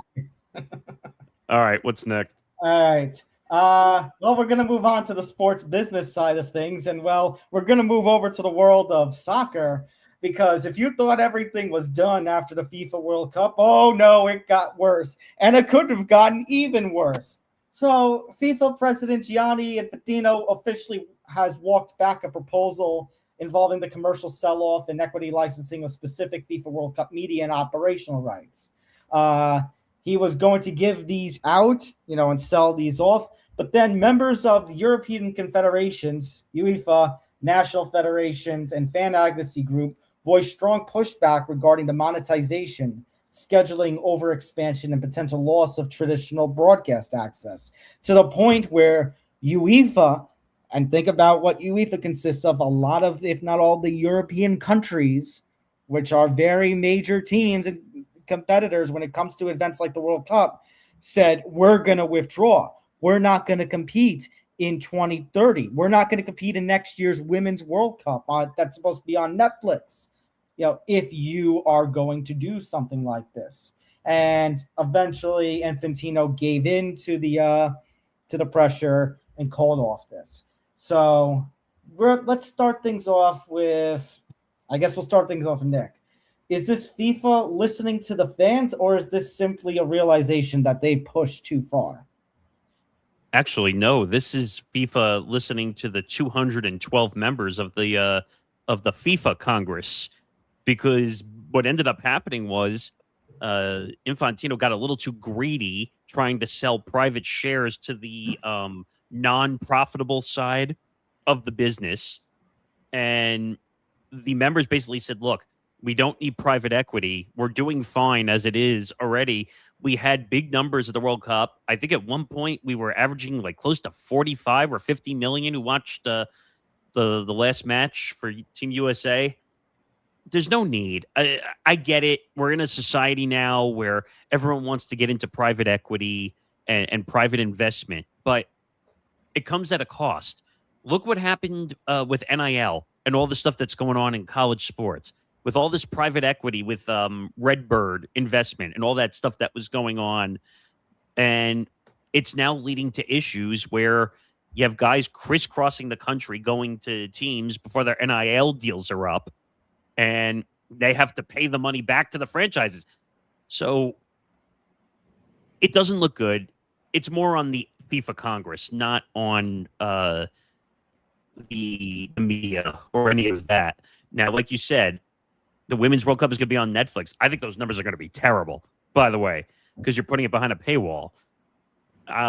They could have gone to Fox, ESPN. I know ESPN is up for the men's rights in 2030. The men's World Cup U.S. broadcasting rights expired with this last one, so now Fox, NBC, ESPN, Netflix, they're all going to try to bid for the next World Cup rights and future ones. Right. And the final thing I'll say is they just want to avoid all the politicking that's involved with private investment. Think about it. FIFA and the NCAA are the two most corrupt sports organizations that we have to deal with. Mm-hmm. So FIFA is going to do anything in their power to make more money show up, and if that means they have to put their politics into the washing machine and dry them out, they're going to do that. So it's a bad deal. So I guess going off of this, and I'm going to go over to you, David, because I want to talk about, what you had mentioned, Nick, about the whole idea about NILs and commercialization. I know Christy, who's watching the show, just got done watching SummerSlam, and I just had a conversation with somebody, I think a couple of friends, about, we brought up TKO before, WWE, UFC, and I'm like, there's just been so much commercialization in terms of combat sports, in terms of the sports world in general. Mm-hmm. David, have we reached a point where sports have become over commercialized? Well, everybody looks at the almighty dollar. I mean, as I said, here's the prime example with the whole FIFA thing. They made, what was it, $250 million to $300 million, I believe it was, in hydration break advertising. So everybody's looking at one thing, the mighty dollar. That's what it comes down. I mean, everywhere, and that's part of the problem. By the way, the other thing, real quick, with that whole FIFA thing too, that guy Infantino, he's up for re-election in March for being FIFA president, and they thought it was a no-brainer. They were going to give him the job. Now everybody's like, they're thinking about just buying him out or just getting rid of him after this whole thing altogether because they're not digging him whatsoever. They deemed him unstable, except for Qatar, believe it or not, Tom, if you know what I'm talking about. When we Qatar, do you remember when they had the World Cup? Their football organization actually got behind Gianni Infantino. They're the only one that got behind him. Gee, I wonder why, right? Well, here's my question. Who at this point is the worst commissioner figure, Infantino or Kathy Engelbert? Oh, I think he is. No, I think he is. Yeah, I agree. I think Infantino is worse because he doesn't let the politics. He doesn't separate the politics from the business. I mean, and the thing is, you don't see private equity stuff in the WNBA. At least not yet. Not yet. This guy's pure greed and just hangs. I mean, I just think he just looks like he's just too slimy for me. And it's just all about money. I mean, on a whole new level. So, well, like I said, they're so worried about politics. They're going to do everything in their power to make sure everything fits. It's like a puzzle. They're trying to fit every piece into the right spot. I mean, heck, look what happened with Team USA with Flo Balogun, and they took the red card away. You're telling me there was no politicking involved to put him back on the field? I mean, sure it was. That's what I mean. Of course there is. That's what I'm saying. No. Yeah. That's the point I'm getting at. It's all politics. Everyone's like, oh, well, Trump did nothing. No. He made a phone call, and amazingly, he was back on the field. Too bad we don't have Nick D for his Trump impression this week. Oh, man. I mean, but you know what? It's not going to look good. I think they made the right choice. And basically what ended up happening is the 212 conglomerates basically said, if private equity comes in, we're not competing in UEFA, which is coming up. Right. So if that had happened, they would have been in the shitter when it came to money if all those teams didn't compete. So I think it's a win-win situation for FIFA that they're not taking the private equity. But like you said, David, before when we were talking about baseball, eventually private equity is going to make it everywhere. Yes. Fair enough. Ben, are you in agreement that at this point there's no going back for FIFA's image at this point? Yeah, 100% agree with that. All right. before we get into anything, Nick Morgasen, you mentioned that you wanted to talk about that college football show. I think that time is now, maybe? Yeah, whether you're backing traditional Big Ten powerhouses or looking for value out west in the Pac-12, college football season isn't just about who wins, it's all about who covers. If you want the sharpest news, deep team breakdowns, and all the best against the spread angles before you set your Saturday slate, you need to be locked into Forever Power 5 on the Empty the Bench network. Join Big Ten insider Zambando and Pac-12 expert James Myers every week as these two classic conferences get acquainted. Zan and James, break down the biggest storylines, analyze matchups, and deliver the betting edges you need to keep your bankroll in the green. Don't lock in your bets without hearing their take first. Catch Forever Power 5 with Zambando and James Myers every Wednesday, 7:30 p.m. Eastern, 4:30 p.m. Pacific, right here on the Empty the Bench Network, premiering, and I forgot to put the date. It's week 0, so it's going to be Wednesday of that week. Tune in, get the edge, and cover the board. Only on the Empty the Bench Network. Make sure to subscribe to our YouTube channel, youtube.com/ETB Network. Hey, Dodgers, I got one thing to tell you before we keep going. Sweet. Terrence Skubal, what? Terrence Skubal this. Take that sweet, shove it. What'd you say, Nick? I see the game over here. They're right. They did sweep. Oh, that's beautiful. All right. I'm sure there are a lot of baseball fans out there that just had a hell of a lot of cheers. Oh, that was beautiful. Yeah, way to ruin the party. Love it. Oh, man. By the way, Nick, that premiere date is Wednesday, August 26th. Thank you. Yeah, Wednesday, August 26th, week 0. I think that includes the game in Ireland, right? In week Correct. 0. So Zan and James will be live for the first episode, week 0. Don't miss it. Pac-12 and Big Ten getting together. And then Saturday, August 29th, I believe, will be the first edition of, the Forever Power 5 expansion, I'll call it. Yes, Forever Power 5 After Hours, just like every other overnight show using the term after hours. But yes, Forever Power 5 After Hours. Nick D is doing an extension of the show. Think of it. So we're going to have a pre-show with Gridiron Gridlock, which is coming back 10 a.m. Eastern time on Saturday morning. Right. And then sometime 11, 12, 1, who knows? It's I'm calling it the TBA slot every week because we have no idea when some of those games will be over. So we're going to have a pre and a post show. Yes, we're going to be like ESPN. We're going to have college game day before and after the Saturday slate. So don't miss it. Very good. All right. Now let's get into some more topics as we get to start to wrap things up in the last 30 minutes of this show. Let's go on to a very big new controversy in the world of sports media. And that involved actually sports media and sports betting. We're talking about Underdog. So sports betting and fantasy operator Underdog Fantasy is currently exploring strategic options, including a potential sale valuation reaching $2.15 billion. $2.15 billion. Actually, they agreed to the sale already. Oh, sale is agreed to. Yes. Okay. But during this valuation and this whole process of the sale, as it comes out, Underdog confirmed that ESPN senior NFL insider Adam Schefter was an early equity investor in the company. That has sparked discussion around major news insiders holding equity stakes in sports betting platforms while reporting injury reports and roster news that does directly move betting markets. So all this discussion over the evolving line between sports journalism, insider reporting, and gaming investments, and the valuation of daily fantasy and sporting betting operators as we head into the 2026 NFL season. So, Mr. Sports Media, I'm going to go right back to you. Can journalists cover sport objectively if they own part of a betting company that benefits from the information they report? This is not the first company that he had a part of. If you remember in the situation with Vrabel and Rossini, if you remember with Robert Kraft, he owns part of a gambling company with Kraft. So this is not the first time we've had this situation. To answer that question, the answer is no. You can't objectively cover a sport and be an owner of a sports betting company.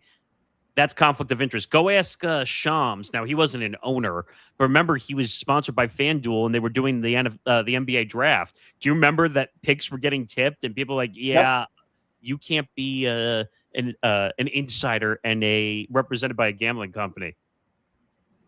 So, well, I remember those early days when you look at the NFL draft around that time, where it was, they're looking at this person for the number of something slots, or they're potentially thinking of so and so at number 10.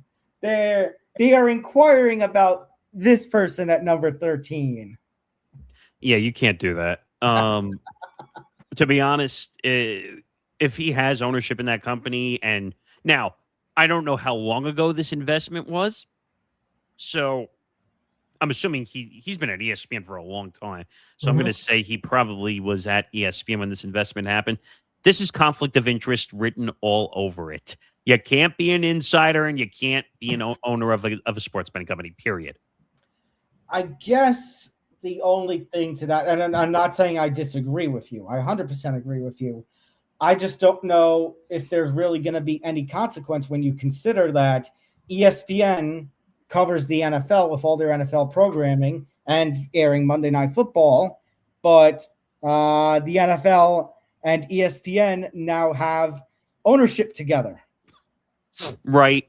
And think about a situation, again, because I hate talking about it on this show, Vrabel and Rossini, but think about the whole scenario. It came out the other day, or a couple weeks ago, I should say, that Schefter was sitting on the Patriots story.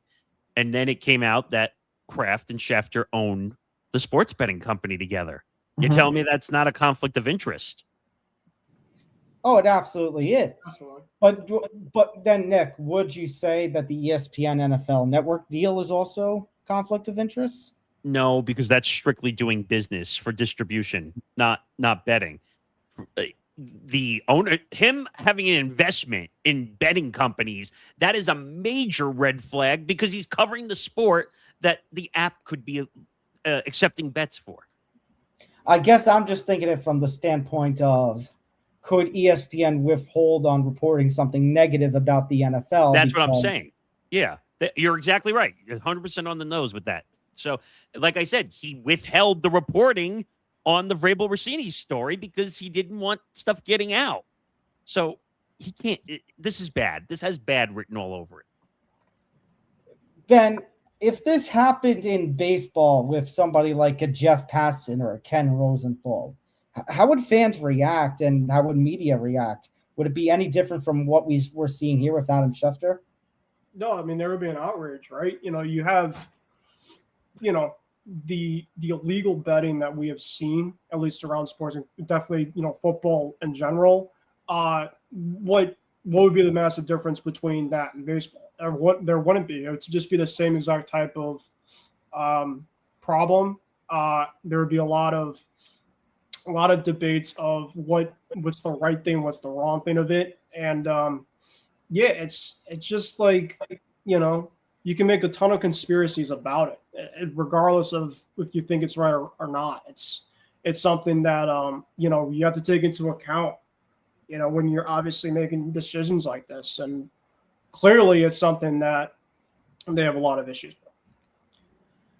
David, where should the line be between journalism and business in a sports media landscape in 2026 that is clearly very different from 2006, let alone 1986? I don't think there is a line at ESPN unless you get caught. I think with this, my personal thing is the whole Adam Schefter and just kind of whatever it is. I think they kind of want to now get over this, almost like sweeping under the rug and just move along. I mean, ESPN, like you said, if you look at their history the last few years, they've had some really, how would I describe, some really slimy, reporters, analysts, like Rossini, what she did, this guy, I forget the guy from college football who got into a car crash, lost his arm, and then they had to stop the GoFundMe or whatever he was because there was some stuff there. It just seems like there's. Oh, who was that? Miller, I think. Yeah, he got to a head-on crash, He was from college football. I don't know if I forget what he does, but anyway, he like lost Matt his Miller. arm. Yeah, lost his arm and the whole thing, and he did a GoFundMe. Well, then they started doing an investigation on him, and it was like all this weird stuff was about him, and they literally had to stop the GoFundMe. The AG for, what was it, Mississippi, I think, got involved in the whole scenario because they didn't know what the money was being used for, because Matt Miller was running like 100 different fantasy leagues, and he didn't make the payouts to people after running those leagues. So that they were making an odd connection to the GoFundMe. But still, I can say as somebody who partakes in, fantasy football, that's really one of the crappiest things you can do is withhold pay that people have earned by playing these games. I'm with you totally. And it's weird though, like, because people are saying, oh, well, Matt Miller was put on leave. He was not part of the layoffs, but like guys like Ryan Clark and others got let go. So there's kind of that weird connection. But the thing with ESPN, just briefly to summarize it, there is no line they have anymore. I think it's just they just move along whatever it is and just keep it going. I mean, David, whenever I think of ESPN and journalism in these days, even just general, sports journalism, not even bringing ESPN to the equation, I think of a story that I read about where sports journalism was in 2016, where Nick knows because I've told this story, right? The Michael Wilbon story. He's sitting there in Wrigley Field watching the Cubs in the NLCS.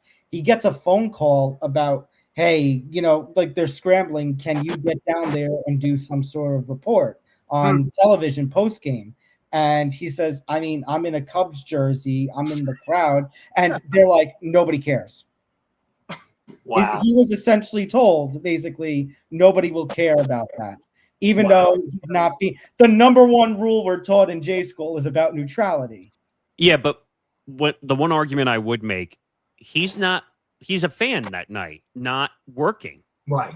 But I think what Wilbon was pointing to was that I am a fan that night, and you're requesting me to work. Agreed. Yeah, totally. Which in his right, he should just enjoy. That's the thing. I mean, if you get called to work, this has happened to me many times, so I can attest to this. Where I worked an overnight. I went to bed. And I got a call at 8:30 in the morning saying I have to show up to the city by 10 o'clock. And usually I would dress a little bit better when I go to work. I didn't have a choice. I had to go in like shorts and a t-shirt. And they said, what the hell? And I said, because you called me in an hour before I had to get to work.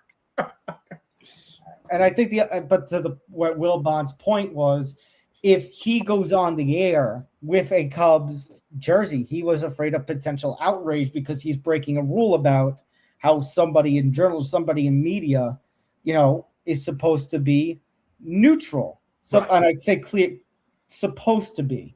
Now, obviously, on Pardon the Interruption, his show, it's known that he is a Cubs fan, but we don't see him actually wearing Cubs merchandise or everything. They were literally trying to bring him in from being a fan, enjoying the game, not doing anything for ESPN, into actually working and potentially violating the neutrality rule of journalism. It's like, come on, man. Yeah, but here's the problem I have. Even when you're in sports journalism or you do a show, you do a radio show, whatever, you had to start somewhere being a fan of something in sports, right? I mean, you're not just going to go into sports journalism without being a fan of something. And I guess the point, it's one thing when you have the Wilbon situation where you're talking about fandom versus journalistic duties. It's a whole other thing that, ESPN has just had a hell of a last week or two. The layoffs, this Schefter news, just controversy after controversy, it seems, involving ESPN with something. Everything, the fallout with Ryan Clark. It really, and actually us in the combat sports world have had our own little Andres Hale about ESPN, between Andres Hale being one of the layoffs, comments, I just came back from PFL New York on Friday night, John Martin being very, open, saying they haven't been doing much for us. And my whole rant that I had last week or 2 weeks ago on Fight IQ about what I feel like, goes to the comment that you had made, and I had told my response to you, Nick, that if they want to continue in combat sports with this new MVP MMA, they have a lot of making up to do to the MMA fan base. ESPN, I kind of like the word that you were going to with, David. Like, they have been really slimy. Like, they've had a slimy reputation, but the last few weeks it's really been felt. I mean, all the good, say roughly 10 years ago, all the good people who were at ESPN are pretty much gone. During the Dan Patrick era, like all those ones, and some have passed on and some retired, like Linda Cohen just left. But, that's more than a decade ago, essentially, too. It seems, well, I guess for me, it just seems like it was a decade. But yeah, I mean, the new ones now, no, I'm not. There's not many there. I mean, maybe Jay Harris is still really good. And you know what? I'm happy for him that he got past his cancer diagnosis and all that stuff. You know what's interesting, though, is like they brought Rich Eisen back to do his show. They're bringing back some guys. The Golics start their ESPN radio show again tomorrow. Mm-hmm. Right. So they're going back in some regards, but the one I will not stand for whatsoever is Carl Ravage, because 33 years and they're allowing him to work. Yeah. And he's doing the Little League World Series and the whole thing. Yeah, but I was going to ask you guys, do you think did you think ESPN was just like, well, I honestly probably am answering my own question thinking about this, but do you think that they asked him of like, do you want to do one more run, even though like as an overall we have to of course move on with you, but you can at least kind of go and finish your term at least with something you were big with of our company? So I know the answer to that one, actually, because I was reading from some of the internal trades. The answer was they said because it was in the middle of the season, they're going to allow him to do some more games. Eventually, they said That's what I was expecting, yeah. And apparently, like the assignments were already set up for the Little League World Series. So that's why they're allowing him to do games. And I guess, like, as long as you work, you're going to get paid. Now, he would have been paid regardless, but I guess in his mind, it's like, I'm 33 years at ESPN. I'm not, it's going to be really hard to find another job. Now, he is doing a podcast for Foul Territory Network, which has become a really popular up and coming MLB podcast network now. So I think he'll be fine. I think he's had a really successful career. He did college basketball also. So now ESPN mishandled it. Gee, shocker. Mishandling a layoff. Oh, no. I'm gonna tell you though, the person that I think would be awesome to replace Ravitch and like the main overall thing is Mike Monaco. I think Mike Monaco. They just signed him to a long-term deal. He's the best. And maybe it's me being a little biased because he's also on the Red Sox broadcast team. The guy is absolutely incredible. He does tennis also. Yeah, he does everything too. He does all purpose, and you don't get a lot of those guys, and he does fantastic just everywhere. So I think I think he would be the best fit to replace Ravitch long term. Oh, on ESPN, you mean for baseball? Yeah. Really? Because I think ESPN wants to get out of the baseball business. I really do. Who does? ESPN. I think they just. I mean, they already have. No, I think they really want to get out. Like, not talk about it. I mean, they don't talk about, like you said, they're more focused on football, basketball, and that's it. Like, they've had hockey. David, no, Nick, I disagree. I think they are football first, basketball second, and then every other sports league, MLB, NHL, combat. They have a huge deal with the NHL. Yeah, I think they do, but they really don't talk about it. I mean, it's like I said, I think even one time Stephen A. Smith goes, "Who watches hockey?" Well, he's an idiot. Yeah, but I think where David's going to was the point I made last week on Flight IQ. If baseball, hockey, combat sport, they treat them like second-class citizens compared to what they do with the NFL and the NBA. It's very odd that they treat it as a second-class sport, considering they carry the Stanley Cup Finals. Yeah, ESPN, it's Major League Baseball and NHL here. WNBA is above them. To be honest with you, they do. They talk in summer. It's WNBA. They talk about that. Part of that, David. Part of that is because after the whole debacle last year, where they lost Sunday Night Baseball, their counter was, okay, we're going to invest more heavily in the WNBA and the NWSL. Exactly. Well, no, the full investment was Women's Sports Sunday. That was the But full that investment. part of that is an investment within those two leagues. Right. And well, I think the NWSL is an up and coming league too. I think they're actually on the rise. The W just has too many issues, from streaming to regular deals to their own commissioner yakking all over herself every single day. I don't know. I think ESPN's going to go after the World Cup rights. Like I said, for 2030, like they're in the buying business all of a sudden after a couple of years ago when they weren't doing anything. They own the rights to MLB.TV now. Yeah. Because just for me, I have MLB for the Red Sox games where I am, and I remember before the season they said, "Oh, it was only going to be like a couple months. You could watch like for the first couple months or something." And then they're going back. They never changed it.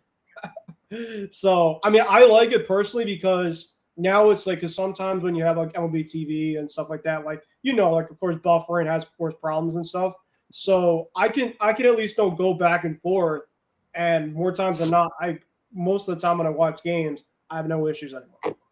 Well, and then all the local blackout nonsense that you have to deal with. And yeah, it happened for me too. Like where I am, when I first got MLB TV, they're like, well, technically speaking, I'm not in the greater Boston area, but I legit paid for it. And then they blacked me out.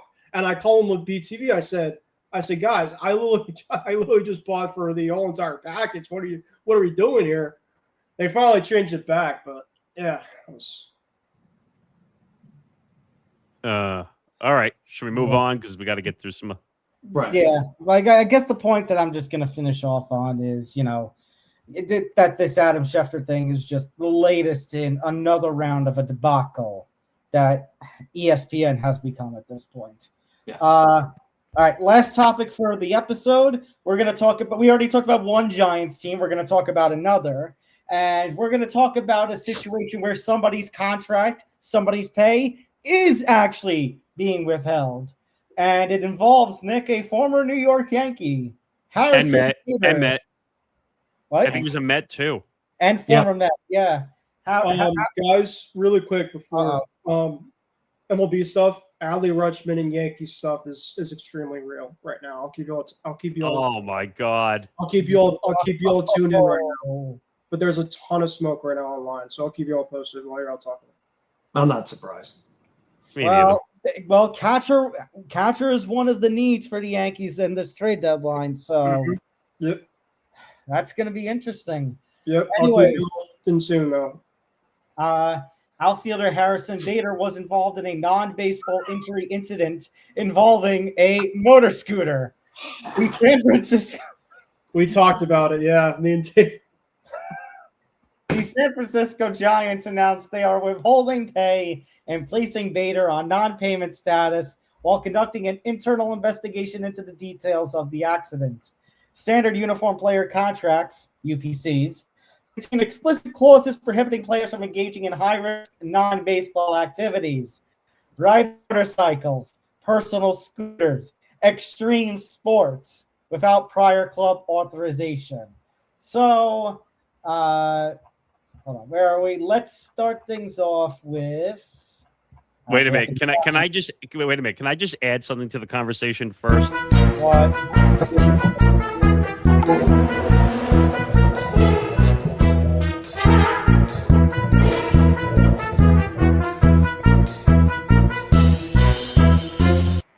Yeah. Okay. All right. Ben, we'll start things off with you. Is the Giants' response fair, or does it feel excessive before an investigation is finished? For the investigation for Bader. Oh, for Bader, yes. Sorry, for some other reason we were talking to this New York earlier. I think like he obviously is off of their grounds, so of course he's out doing something. But David, weren't we talking with Bader? He was using the scooter because he was recovering from something else, right? He has plantar fasciitis. He's been out since June. Yeah, so I was going to say he's been out for a while at this point. So I hate to be somebody that is like you have it coming to you, but you should be not doing scooter stuff when you're dealing with. I mean, I've never had plantar fasciitis, but I know people have had it. It's extremely it hurts bad. It's brutal. So, I mean, I hope he's okay. I really do. Trust me, I don't want obviously to wish him anything, but just your logic kind of thinking, recovering from obviously a big injury that you already have, and then aggravating something different. It's like, why do you even try to put yourself in that?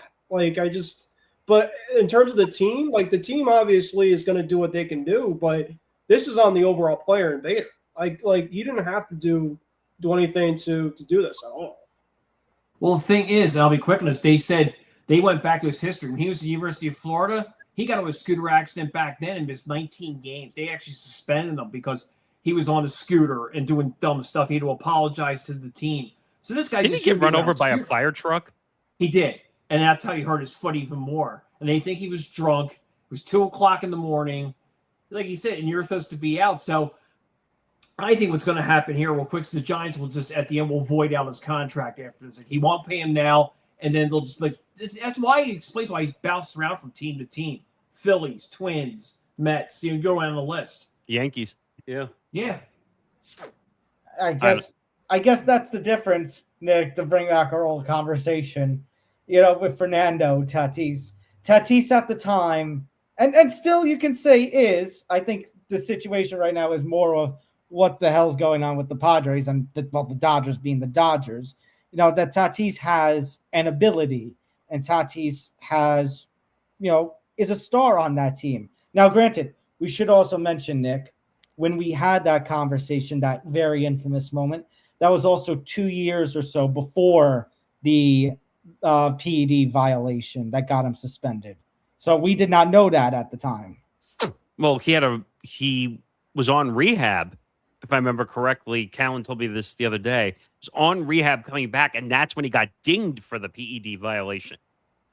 Yeah, I think you're right. So, like I said, it was a year or two before we knew of that. But I guess the thing is, Bader doesn't really, I enjoyed Bader when he was on the Yankees, but he does not have the A-level player talent status to get away with something like this and not get his contract voided. Yeah, I mean, if he's an idiot, then he deserves to be treated. And I didn't know about that situation that you talked about, David. So that's just being stupid, not learning from your mistakes. Yeah, and not only that, he's also not giving he's not, when Posey on them said, we want to see you're getting back there before we can start paying it. They said he's not even like talking to him.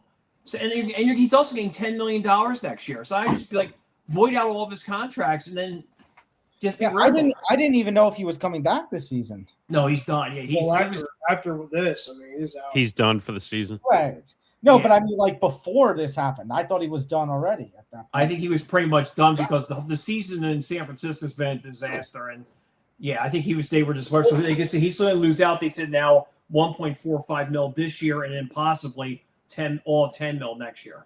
The thing about Bader too is he always is a guy that's a journeyman. So with the way that the Giants were going to be, there were going to be teams out there that could have gotten him. Like, teams that needed an outfielder. He's obviously not, a massive time player, but he's the type of player that you of course want to have. Just a tough, grind out at bats. Of course, I mean David, obviously for your Phillies, obviously he's a clutch hitter. He's had some big time hits before. So it sucks. It really sucks, but he did it to himself. Well, like I said, this is his 7th team, and he was rocking a 170 average. Oh, 170. Yeah. Oh, what's that? Probably a 520 OPS, David? I'm just looking. He's only played 30 games this year. He has a 198 on base percentage, an OPS of 557, and a slug of 350. Oh, I was close. I said 520. Well, Ben and David, can I verify a stat that I saw from, ironically, Underdog the other day? I want to say that there are only like 4 or 5 players in MLB right now who have above a 301 batting average. That's true. Oh, and there's going to be, they said this year also another thing, they think there's possibly going to be 40 or more players going to strike out over 100 times this year, batters. Consider that, and you consider, as much as, I hate the Yankee bullpen, the fact that the Yankee ERA is the best in baseball right now, it's like, what the hell has happened to the sport? I think a lot of these guys just can't hit 97-mile-an-hour fast. Like, everybody throws hard, and it's really the league is now – it's the league of the pitcher. That type of thing. I mean, yeah, it literally is. But still, all these – as I said, so it's crazy. But yeah, they had a breakdown. Looking at it now, let me see. 1, 2 – I'm looking at 3, 4, 5. They have 7 guys right now are batting 300 or more higher. My God. It's like MLB wanted to go in the direction of, chicks dig the long ball again, but it keeps getting pulled towards, as you said, David, the league of the pitcher. Yeah. Because everybody throws hard. I mean, Right. look at Misarowski throws 103 every pitch, it seems like. Guys can't hit it. Similar situation with Cam, with how hard he throws. Schlittler. So it is. It's quite a time for baseball, like it is for ESPN. And, well, it's been quite the time for us the last 2 hours here on the ETB Lounge. And that's going to do it for us. So over the last 2 hours, we've covered just about every corner of the sports world, from blockbuster trades, NFL broadcasting shakeups, college football, international soccer, sports betting, and the business decisions that continue to shape the games we watch. If there was one theme tonight, it's that the games themselves are only part of the story. Championships are won on the field, but the decisions that shape those championship races are happening in front offices, boardrooms, television studios, and league offices every single day. Whether it's the Dodgers adding yet another superstar, CBS making a major change before the NFL season, FIFA changing course, or the ongoing conversation about ethics in sports media, these stories all have an impact on what fans ultimately see on game day. A huge thank you to my co-host, Nick Morgasen, along with David Waitman and Ben Cruz, for a great discussion tonight. And, of course, thank you to everyone watching live and everyone who joined us in chat. We appreciate you spending part of your Sunday evening with us. Make sure to follow us on social media at ETB Network on Twitter, Instagram, and TikTok. Make sure to go to youtube.com/ETB Network. Hit that like button, hit the subscribe button, hit the notification bell so you get notified of everything here at the Empty the Bench Network. You can also make sure to follow us on our own individual social medias that you see on the name tags. If you enjoyed tonight's show, be sure again to subscribe to the Empty the Bench Network here on YouTube so you never miss an episode. Check out all of our broadcasts throughout the week and get ready for the returns of the football forecast and Forever Power 5 as football season gets ready to kick into high gear. Before we sign off, quick programming note. Our usual co-host, Nick DiMartino, will be back with the Lounge next Sunday. I'll once again be back next Sunday, filling in for Callan McClurg again in the host chair. So I hope you'll join us for another action-packed night full of sports conversation next week. Until then, for everyone here at the Empty the Bench Network, I'm Tom Albano. Have a great rest of your Sunday. Enjoy the week ahead, and we'll see you next time here on the ETB Lounge. Good night, everybody. Good night, guys. Good night, everybody. Nighter.